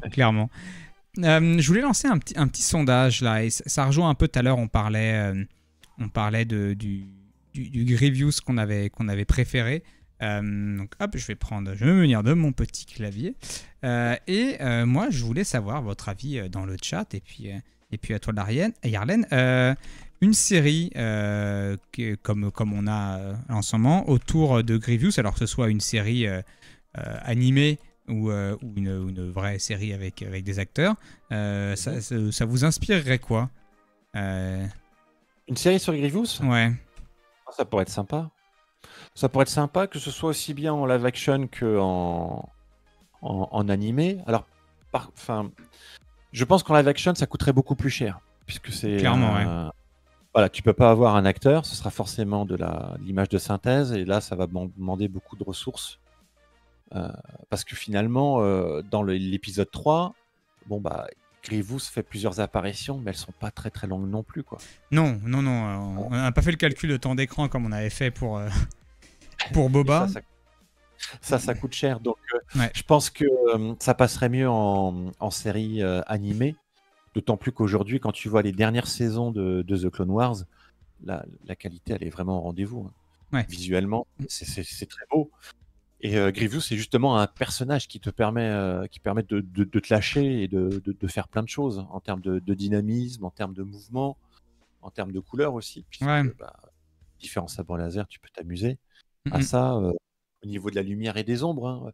Donc, il y a pas mal de choses à faire. Et ça pourrait être intéressant. Peut-être d'abord, moi, ça m'aurait plu d'avoir une série sur sa genèse, justement, quand il était calèche, de voir... c'est ce qu'on dit. Où il était en guerre contre les insectoïdes. Ça pourrait être sympa. Ça nous parle aussi un peu en mode Tales of the Jedi. Ouais. Mais tu vois, moi, quand j'ai mis la question dans le conducteur, je me suis dit oui, bon, pourquoi pas. Franchement, avec tout ce que tu m'as raconté, je me dis mais il y a tellement de potentiel, tellement de choses qui se sont passées, tellement de trucs à raconter avec justement la construction avec Dooku, les formentations et comment il a vécu sa transformation, enfin même d'un point de vue psychologique et évolution du personnage, il y a énormément de choses à faire, choses à dire. Et moi là, après tout ce que tu m'as raconté, ça me hyperait pas mal en fait d'avoir ça et d'avoir tout ce que tu m'as raconté mais en visuel quoi. Je trouve ça... essaye la bande dessinée déjà. Alors comment qu'elle s'appelle? Dis-nous, là, je le mettrai en... Ce que j'ai vu, c'était... Si tu peux me fournir un lien, et puis comme ça, à la limite, je vais te le rechercher. Je le mettrai dans le lien en description de la vidéo. Mais ça peut être un truc clairement intéressant pour creuser un peu le personnage. Tac, alors attendez, sa petite... il ne reste plus que sa tête à poser là. J'ai encore une pièce, je sais pas ce que c'est. Dans l'univers Legends, donc dans les comics, tu en as une qui s'appelle Général Grievous, justement, déjà. T'as celle-ci. Après, il faisait aussi une apparition dans la bande dessinée que j'avais citée tout à l'heure, à savoir Darth Maul, le fils de Dathomir. Mais je pense que la genèse, c'est celle sur le Général Grievous, il me semble. Vraiment pas mal. Hein. Alors, il faut arriver à lui mettre les bras comme il faut, je pense, pour que ça rentre bien. Mais il est impressionnant. Il y a au niveau du torse où c'est... Après, je vois pas bien, mais j'ai l'impression que c'est un petit peu moins cool. Attendez, je vais vous mettre la... On va se mettre en grand comme ça, là. Hop. Je me recule un petit peu. Il est assez grand. Je trouve le torse un petit peu bizarrement fait. Alors, en plus, il y a sa tête, peut-être je l'ai pas assez déployé. Ah, non. Tu l'as fini là? Ouais. Non, il est comme ça sur la boîte aussi. C'est bizarre, il a le torse à nu et il y a un moustique. Ouais. que je viens de me faire, pardon. Ouais, il est bien nu comme ça. Et c'est vrai que ça fait un petit peu bizarre d'avoir ça. Non, pas de pitié pour les moustiques. Pas... Non, mais je suis comme toi, pas de pitié pour les moustiques. Même si depuis que j'ai appris qu'ils servaient à la pollinisation des fleurs autant que les abeilles, j'ai un petit peu de compassion et je me laisse parfois piquer. Non, les moustiques aussi. Ouais. Bon, moi, je savais qu'ils étaient importants pour justement nourrir tout un tas de bestioles, mais... C'est important, c'est casse-couille, mais c'est important. Après, ils prennent un peu la confiance des fois. Hein. Un peu trop, ouais. Bref. Retrouvez le live spécial moustique dans quelques... Essaye de le voûter un petit peu pour voir. C'est peut-être ça qui... de le voûter. Attends. Parce que sur ta boîte, sur le packaging, j'ai l'impression qu'il est plus voûté que là. Il est plus en avant, effectivement. Ah, en fait t'as vachement de marge de... Tu peux vraiment le plier. Avec la pièce en rab, la tête serait plus relevée. Non, mais la pièce en rab, elle est derrière, en fait. J'avais oublié d'en mettre un des deux trucs derrière. Non, la tête est normale. La tête, mais... comme dit Xam, je trouve, comme dit Regal, pardon, c'est vraiment celui qui rend mieux de la série. Moi, c'est ce qu'on m'avait dit et je suis assez d'accord. Le rendu final est pas mal. Il y a le torse qui est un peu étrange, mais c'est peut-être juste la façon dont on le met. Peut-être il faut trouver le bon angle, mais il est super grand. Il est cool dans le décor. Ça va être vraiment sympa, quoi. Ah, ça va être chouette. Après, faudra voir. On parlait des super robots Vador et machin. Là, ça se trouve, en vrai, ils rendront bien. On sait pas. Je t'interdis. Je t'interdis de tomber là-dedans. Ok, mais en tout cas, c'est que dit le sondage là, on va regarder un petit peu ce sondage qu'on a posté. Il est là, voir les résultats au niveau de la série. Ok, donc on a 6 personnes, un peu de la moitié qui matent tous les jours. Il y en a qui vont regarder parce que c'est du Star Wars et on en a un pas trop convaincu. Personne nous a dit ouais, non merci. Donc ouais, clairement ça fait partie des persos, je pense, intéressants à creuser un petit peu. Voilà. Donc quand ils ont la tête rentrée dans l'épaule, c'est qu'ils sont pas contents. Il y a un peu de ça. Ok, écoutez, nous on va poursuivre avec la toute dernière section, je crois. Je sais plus où on en est. Oui, c'est ça. Et on est, évidemment, on est sur la fin de l'épisode. Donc, on est sur la fin de Grievous. Et voilà, ces derniers instants, comment il est tombé et les conséquences de ça. Donc, voilà, pour clôturer l'histoire, raconte-nous tout ça. C'est vrai que pour ce qui est des conséquences, tu en as déjà parlé un petit peu. On découvre finalement que l'objectif pour la République, de façon à pouvoir mettre fin à cette guerre, c'est tout simplement de faire tomber le général, le leader, puisque, encore une fois, du côté République, on ne sait pas qu'il y a un individu qui s'appelle Dark Sidious qui tire les ficelles derrière. Oui, c'est ça. Les gens sont premier degré, Grievous, c'est la menace. Une fois que c'est tombé, c'est fini, quoi. C'est ça, parce que, alors, on avait Dark Tyrannus, qu'on avait découvert dans l'épisode 2. Mm-hmm. Voilà, et celui-ci ayant été tué par Anakin, le conseil, eh bien, on conclut que il ne reste plus que Grievous, et une fois que celui-ci sera tombé, enfin, la galaxie sera en paix. Donc là, voilà, l'objectif maintenant, c'est de capturer Grievous, qui lui, entre guillemets, sent que le destin est en train de tourner, et donc va se réfugier sur Utapo, et où il va rencontrer son destin avec Obi-Wan Kenobi, avec un combat qui est quand même, je trouve, très bien mené, du début jusqu'à la fin, parce qu'il y a des rebondissements. On a... je vous mets un petit sondage pour le rendu de ce type de Lego, là. Allez-y si vous donnez votre avis sur ce que vous pensez de ça. Je te laisse. Donc oui, le combat de l'épisode 3. Voilà, avec une course-poursuite où on a un maître Jedi sur un Dactylis, donc cette espèce de créature reptilienne qui cavale, et de l'autre côté, un Grievous avec un véhicule circulaire qui fait un peu, qui fait roue, mais qui a également des pattes, et donc qui est assez ingénieux. Donc là, on en prend un peu plein les mirettes. Hein. C'est vrai que dans tout film d'action, il faut cette fameuse course-poursuite. Bon, ce qui est sympa, c'est que dans Star Wars, la course-poursuite, elle est déclinée de différentes façons. Des fois, c'est à speeder. Des fois, c'est juste... Et là, c'est un... Ouais. Et là, on a un mix entre une créature et une roue mécanique. Donc ça, c'est assez bluffant. On peut lui accrocher les bras, j'avais pas vu. Ah oui, c'est obligé. C'est ce que je me demandais, ouais, mais donc, tu le confirmes. Ok, c'est cool. Pardon. Donc, vas-y, je te laisse continuer. Avec quand même une petite introduction un peu humoristique où tu as Obi-Wan, hop, qui débarque comme ça. Le Hello There, peut-être la réplique une des répliques les plus cultes du film. Enfin, des films et de ce film-là. Hein. Bon, il y en a beaucoup de répliques cultes dans Star Wars quand même, donc on va se calmer. Hein. mais celle-ci est pas mal. Oui. Où il tombe en plein milieu de tous ces droïdes qui le regardent, un peu éberlués.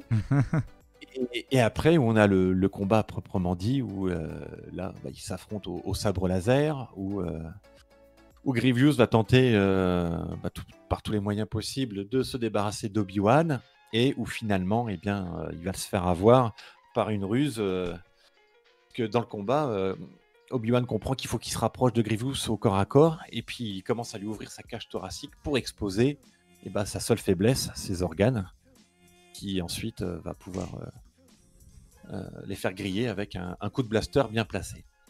C'est ça. Donc, alors, une mort un petit peu déshonorante peut-être pour Grievous, parce qu'il ne meurt pas par l'épée, mais par un vilain tir de blaster. Et un saut uncivilized de Kenobi qui jette le blaster à côté de lui, genre rien à faire. Quoi. De manière nonchalante comme ça. Donc voilà, c'est un peu frustrant, d'autant plus que tu le vois cramer. Oui, c'est ça. Tu sortes par les yeux, et puis par le torse. Donc voilà, une fin assez triste pour un guerrier renommé, qui était devenu assez légendaire. Mais voilà, en tant que méchant, il fallait bien qu'il trépasse de toute façon. Et oui, tout à fait, tout à fait. Donc voilà, et ça me fait... ça nous emmène vers la dernière section. J'ai appelé ça une petite tier list, un petit classement. Alors moi, je vais avoir du mal parce que je suis pas un expert. Vous le savez. Alors attendez, il y a juste le sondage là. Qu'est-ce que ça dit? Est-ce que comme ça on peut passer au suivant derrière? Qu'est-ce que ça dit? Ça dit OK pour la collecte. Et un peu de pas mes préférés, mais ça change. Voilà. Moi, je suis plutôt, voilà, c'est un petit peu entre les deux. Voilà, c'est pas ce que je préfère, mais voilà. Au moins, ça fait quelque chose de différent. J'en prendrai pas plus, je pense, à mon avis, des comme ça. Sauf si vraiment il y en a qui rentrent bien ou quoi. Mais je trouve ça sympa pour le côté, ouais. ça change quoi. Je prendrai pas les autres pour la collecte, quoi. C'est surtout ça, je pense.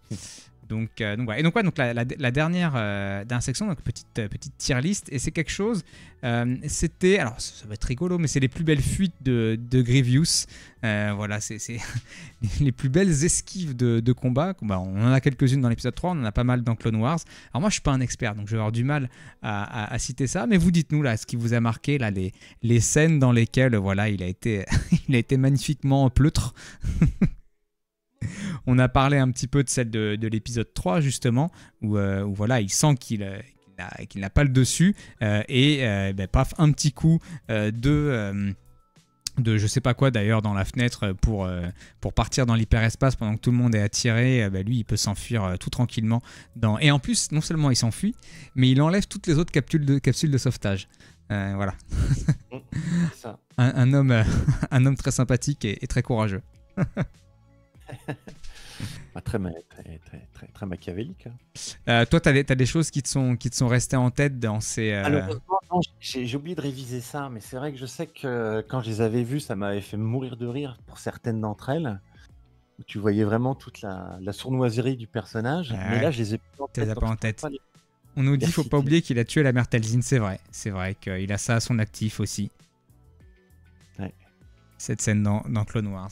Alors, je sais pas si vous en avez dans... Non, il la tue pas, la mère Talzin. C'est pas lui qui la tue. Si, avec le coup de sabre, là... Non, en fait, elle échappe à la... C'est Daka qui tue? Non, non, c'est Talzin. Non, c'est la vieille Daka qui tue. Ah, d'accord, ok. Je pensais que il me semblait que c'était la scène, c'était Talzin. En BD. Ah oui. Non, c'est vrai, oui, c'est vrai qu'en BD, oui. Il y a une dernière bataille. D'accord. Ah, si, faut... Ça suffit pas, il y a la série, il y a les comics, il y a les BD, il y a les bouquins. Jojo Polo est présent. Je vous ai préparé une dernière question pendant que vous nous dites si vous avez comme ça des moments de fuite de Grievous qui vous ont marqué. En fait, c'était la dernière consultation, c'était est-ce que Grievous est un méchant qui vous aura marqué? C'est une question assez simple en oui, non. Mais est-ce que, voilà, dans Star Wars, hein, je parle évidemment dans l'univers Star Wars, est-ce que vous le mettez voilà, parmi les méchants marquants ou un petit peu les méchants de second plan qui, voilà, ils sont arrivés, mais ils sont partis. Parce qu'il est quand même, dans les films, dans une période très courte. Il est pas mal traité dans l'animé, mais un petit peu en fond. C'est pas le vrai antagoniste comme on disait, dans la série. Un petit peu sur quelques saisons, mais vraiment de loin. On est plus sur du Maul, du Sidious, du Dooku, du Savage dans les antagonistes. Est-ce que c'est quelqu'un, toi, qui t'aura marqué, que tu classes parmi les plus grands des méchants Star Wars? Oui. Si. Pour moi, à l'époque, Grievous avait suscité en moi plus d'intérêt que Darth Maul. D'accord. Tout par son originalité. Moi, je me souviens quand j'ai vu la première bande-annonce. Après, j'avais pas pu résister à aller dans un kiosque et acheter je sais plus quel magazine qui disait déjà un petit peu sur le contenu du film, parce que je voulais voir d'autres images de Grievous. Parce que de mémoire, dans la bande-annonce, on le voyait subrepticement apparaître et j'avais vraiment été marqué par son design et je voulais en voir plus. Ouais. Et j'ai pas été déçu en fait. Bon, après, j'ai regretté de m'être spoilé moi-même avant la sortie du film. Mais... Et c'est vrai que Kalal nous dit le 3 est cool en partie grâce à lui aussi. C'est vrai que tout le début du film, avec sa traque, essayer de sa capture et tout, ça rentre tout le début du film. Après, il y a une vraie rupture dans le film quand il le capture, enfin quand il le tue. Du coup, le film bascule dans complètement autre chose. Mais tout le début, c'est la traque de Grievous, c'est le méchant à voir. Et il participe clairement, voilà, à toute cette dynamique vraiment rapide au début du film. Ça enchaîne, ça pulse. C'est très, très comme ça, là où la fin est un petit peu plus posée, dans le sens où voilà, on a les affrontements des différents, les deux gros combats qu'on voit en parallèle. Mais le début est surtout marqué par sa traque. Donc moi, je sais pas si c'est dans les tops. Il faudrait faire une liste un petit peu, mais quand même, comme il a marqué. Alors il n'est pas le méchant antagoniste de l'épisode 3 parce qu'il y a quand même Sidious, voilà. Et puis il y a Dooku aussi au début, c'est arriver à faire tomber Dooku et puis après Grievous, j'avais oublié qu'il y avait les deux. Donc c'est ça, il est au milieu de deux méchants assez emblématiques, assez charismatiques, mais dans un des films moi que j'ai préféré. Donc du coup j'aime vraiment bien ce personnage. De là à dire un méchant qui m'a marqué, je ne sais pas si je le mettrais haut dans la liste. On a une majorité de oui, 80%, on a 20% de non. Je suis peut-être du côté du non. J'aime beaucoup le personnage. Est-ce que le méchant, vraiment, est-ce qu'il a le droit à son cachet méchant dans Star Wars, vu qu'il subit un peu sa méchanceté, vu qu'il a ce petit côté, un peu côté pleutre qui est présenté quand même dans les films, là où on le voit beaucoup, et un peu rigolo dans la deuxième série Clone Wars. Je ne sais pas. On dit GG incroyable dans le jeu à jouer. Ouais, c'est même pas le meilleur. Je l'ai même pas débloqué encore. Voilà. Xam résume assez bien. Il nous dit Grievous, j'aime bien son design. Mais il y a un peu ça en fait. Le design est cool, le personnage est fouillé, etc. Ouais. Est-ce que vraiment c'est un bon méchant? Je ne sais pas. Ouais, c'est vrai que c'est le méchant de seconde zone en fait finalement. Voilà. Mais parce qu'il a un destin tragique. Destin tragique, c'est ça. Mais voilà, ça en fait, personnage très intéressant, très, très profond, sur lesquels on pourrait faire des choses. Méchant, je sais pas. Et puis bon, après ça reste, voilà, le design, c'est vrai qu'il est dingue. Ça reste pas la prestance de Christopher Lee qui joue Dooku, qui est juste incroyable. Enfin, le mec, c'est le comte Dooku et Saruman, laisse tomber quoi. Tu peux pas tester. T'as déjà vu cette photo de, j'ai perdu le nom de l'acteur, Ian celui qui fait Gandalf et Magneto. Et donc il a un t-shirt avec lui, enfin où il y a écrit je suis Gandalf et Magneto, laisse tomber quoi. Bon, c'est en anglais évidemment, mais voilà, en fait t'as tout dit, t'as ce genre de, il y a des gars comme ça. En plus Dooku il a fait pas un Dracula aussi, enfin voilà quoi. Christopher Lee il a fait beaucoup de méchants assez, McKillen merci, il fait beaucoup de méchants assez classe quand même. Donc, c'était un grand acteur, hein, donc forcément. Et ça me fait penser qu'à un moment, je t'ai dit dans la vidéo, ça on en parle juste après, et du coup j'en ai jamais parlé. Et je sais plus ce que c'était. Si vous vous souvenez, je me rappelle pas. Vous gagnez un point dans le chat. Mais tu sais qu'à la base, c'était Gary Oldman qui devait doubler Grievous. Ah ouais? Mais que finalement, ça a été un employé d'ILM parce que c'était durant, pareil, la période des grèves. Et en fait, Gary Oldman était engagé avec la fameuse guilde également des doubleurs, etc. Et en fait, il a dit non, je ne le ferai pas par déontologie. Et comme le gars d'ILM, finalement, lui, il n'avait pas signé son adhésion à ça, il a pu tranquillement doubler le général Grievous. Ok, marrant ça. On nous demande, Molazel, à quand le Tales of Lego sur Jar Jar. Il n'y a pas beaucoup de Lego autour de ça, donc, mais bon, à un moment, on va essayer de trouver quelque chose quand même, parce qu'il faudra parler des Gungans. Hein. C'est sérieux quand tu dis ça? Ah bah ouais, je vais te faire taffer là-dessus aussi. Ça, je ne t'ai pas montré, c'est le petit speeder de Grievous. Là. C'est un des tout premiers Lego que j'ai acheté. Quand je me suis mis au Lego Star Wars, c'est vraiment un des tout premiers. C'est dire que Grievous, j'aime quand même un peu bien, parce que j'ai vu et je voulais le bonhomme. Je voulais vraiment le personnage Grievous, vous voyez, qui est plutôt sympa là, en miniature, avec ces petits trucs. Voilà, donc c'est petit, donc c'est compliqué de faire plein de détails quand même, mais je le trouve quand même relativement réussi. Pour un personnage aussi complexe à faire en aussi petit, c'est cool. Et donc vous avez son speeder je viens de me tirer dessus. Avec les missiles sont juste en dessous. Attention, paf dans la caméra. C'est comme ça. Ping. Je sais pas ce qu'on a vu. Mais t'as raison, ouais. il n'y a rien. Un truc comme ça, c'est certain.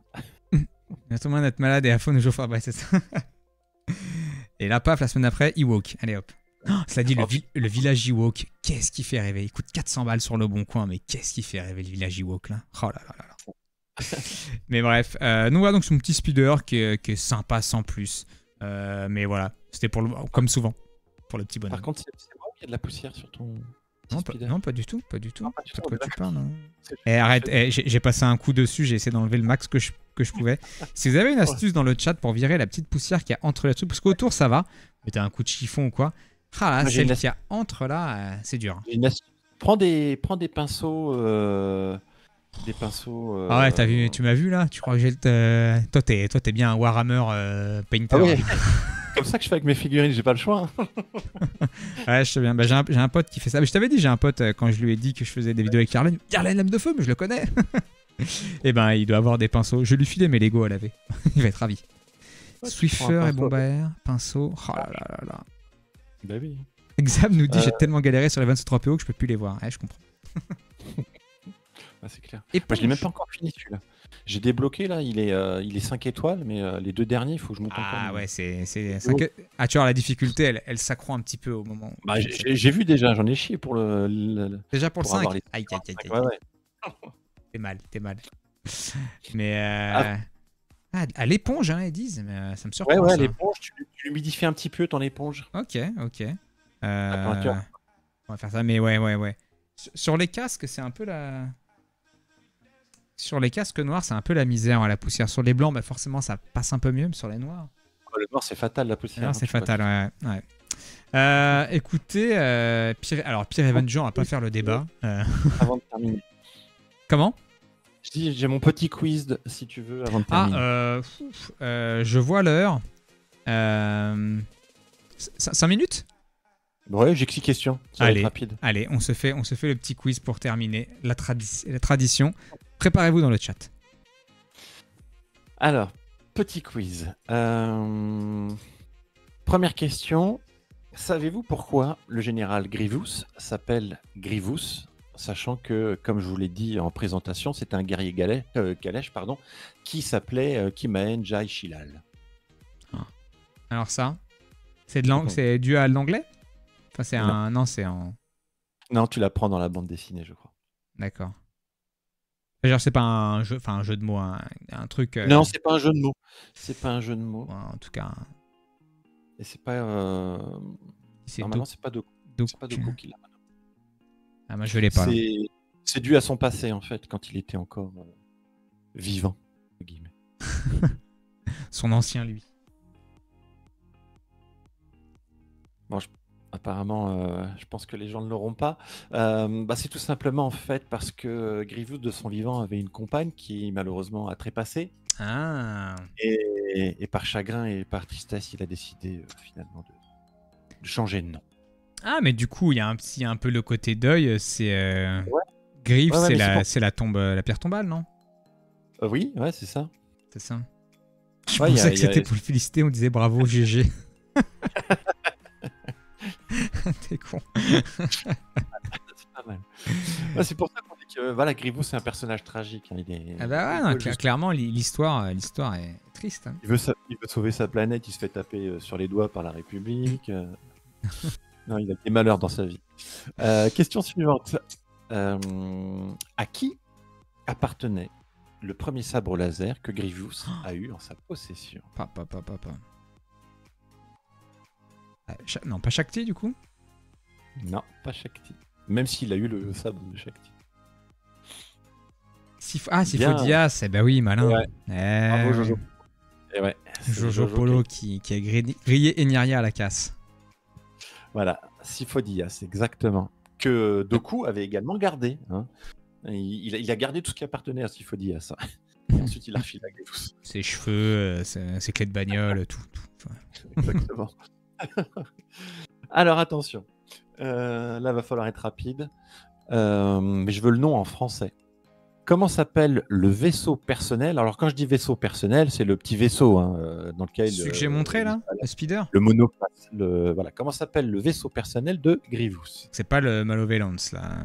Non, le gros, pas qui est aussi en Lego qui existe, là. Pareil, sur le Bon Coin, vous le trouvez entre 150 et 200... Ouais, 180 et 200 €. Il est magnifique. Le sans-âme. Le sans-âme.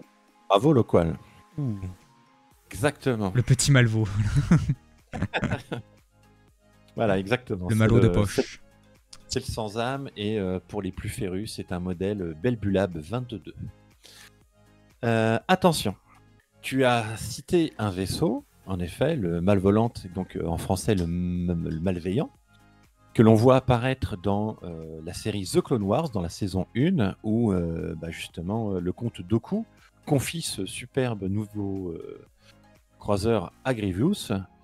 Sauf que Grievous, il va le casser. Pas directement, mais en fait, il va être piégé par Anakin. Je mets la photo du sans-âme. Tac. Vas-y, pardon. Voilà, donc ça, c'est le Malveillant, mais celui-ci, je ne vais pas en parler. Moi, j'aimerais l'autre Destroyer que Grievous contrôle, notamment dans l'épisode 3.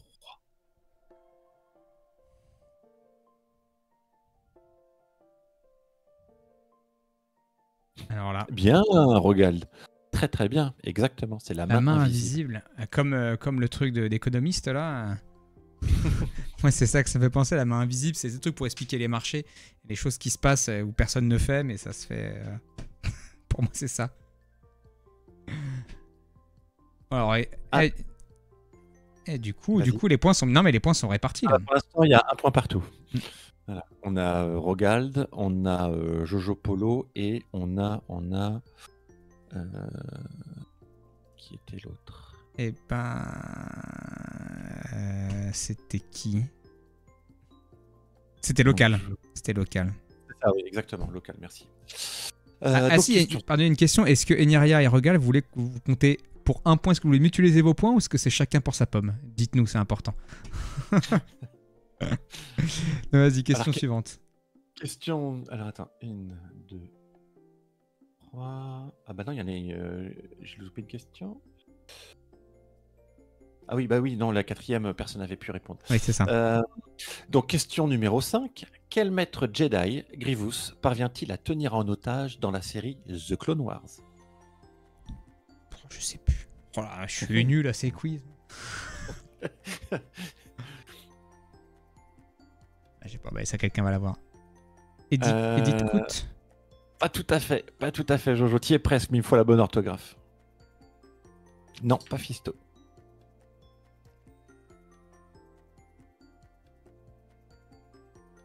Ah, Iskos. Ouais, mais alors le Is, il est. Ah, alors on peut peut-être. Voilà, c'est ça, Iskos. Alors, il faudra voir avec Jojo, mais peut-être qu'on a un correcteur qui est passé par là. C'est possible. Je ne sais pas. C'est vrai que le edit. Mais ouais, c'est ça, c'est Iscos, pardon, avec la bonne orthographe. Ouais. Ah, ouais, c'est dur, parce que là, il y a les H et les T chez Bosswan qui ont été inversés, manquait un H. Aïe, aïe, aïe. Il faut prendre le temps d'écrire correctement. Hein, comme ça, on a une égalité parfaite pour la dernière question. East Coast, Eh ben, voilà. C'est comme ça que ça tourne après, effectivement. Allez, la question qui va départager tout le monde, elle vaut 2 points. Dans l'épisode 3, lorsque Grievous rencontre Anakin, il lui dit la phrase suivante. D'après vos exploits, je vous imaginais un peu plus âgé. Que répond Anakin? Ah, je sais. On va vous laisser. Écrivez bien, hein. Écrivez correctement ce qu'il dit. Hein. On veut à la virgule près. Hein. Exactement. Et pas de mon correcteur machin. Vous relisez avant d'envoyer. Ah, parce que là, en plus, vous l'écrire en français. Ah. C'est Calade qui va l'avoir. Ouais. Il était plus rapide. Exactement. Général Grievous, je vous imaginais plus grand. Bravo. Eh ben Calad, il l'emporte du coup sur... Exactement. À l'arraché. Bien, bah écoute, merci pour ce petit quiz et également... Comme le dit Rockland, dans la série The Clone Wars, ils se sont jamais rencontrés. D'où le fait qu'on ait cette réplique dans l'épisode. Ah oui, c'est vrai. Effectivement. Donc ouais, merci beaucoup, comme d'habitude, Yarlen, de toutes ces choses que tu nous as appris. Merci au chat qui a été bien présent et qui a bien participé. On était nombreux par rapport à d'habitude. Et on va enchaîner un petit peu sur des petites news héros de la galaxie. YouTube, on vous dit au revoir et à dans un mois pour la prochaine Tales of the Jedi. On va faire un petit teasing. Vite, une idée d'indice, pas trop. On va parler d'un Jedi. Voilà, comme ça, c'est assez vague. Pas d'un Jedi. Il y a du choix. Il y a du choix. J'allais pas dire. Non, en Lego, il y en a moins. En Lego, il y en a moins, voilà. Et avec un set récent, voilà. Comme ça réduit un petit peu l'indice. Ciao à tous.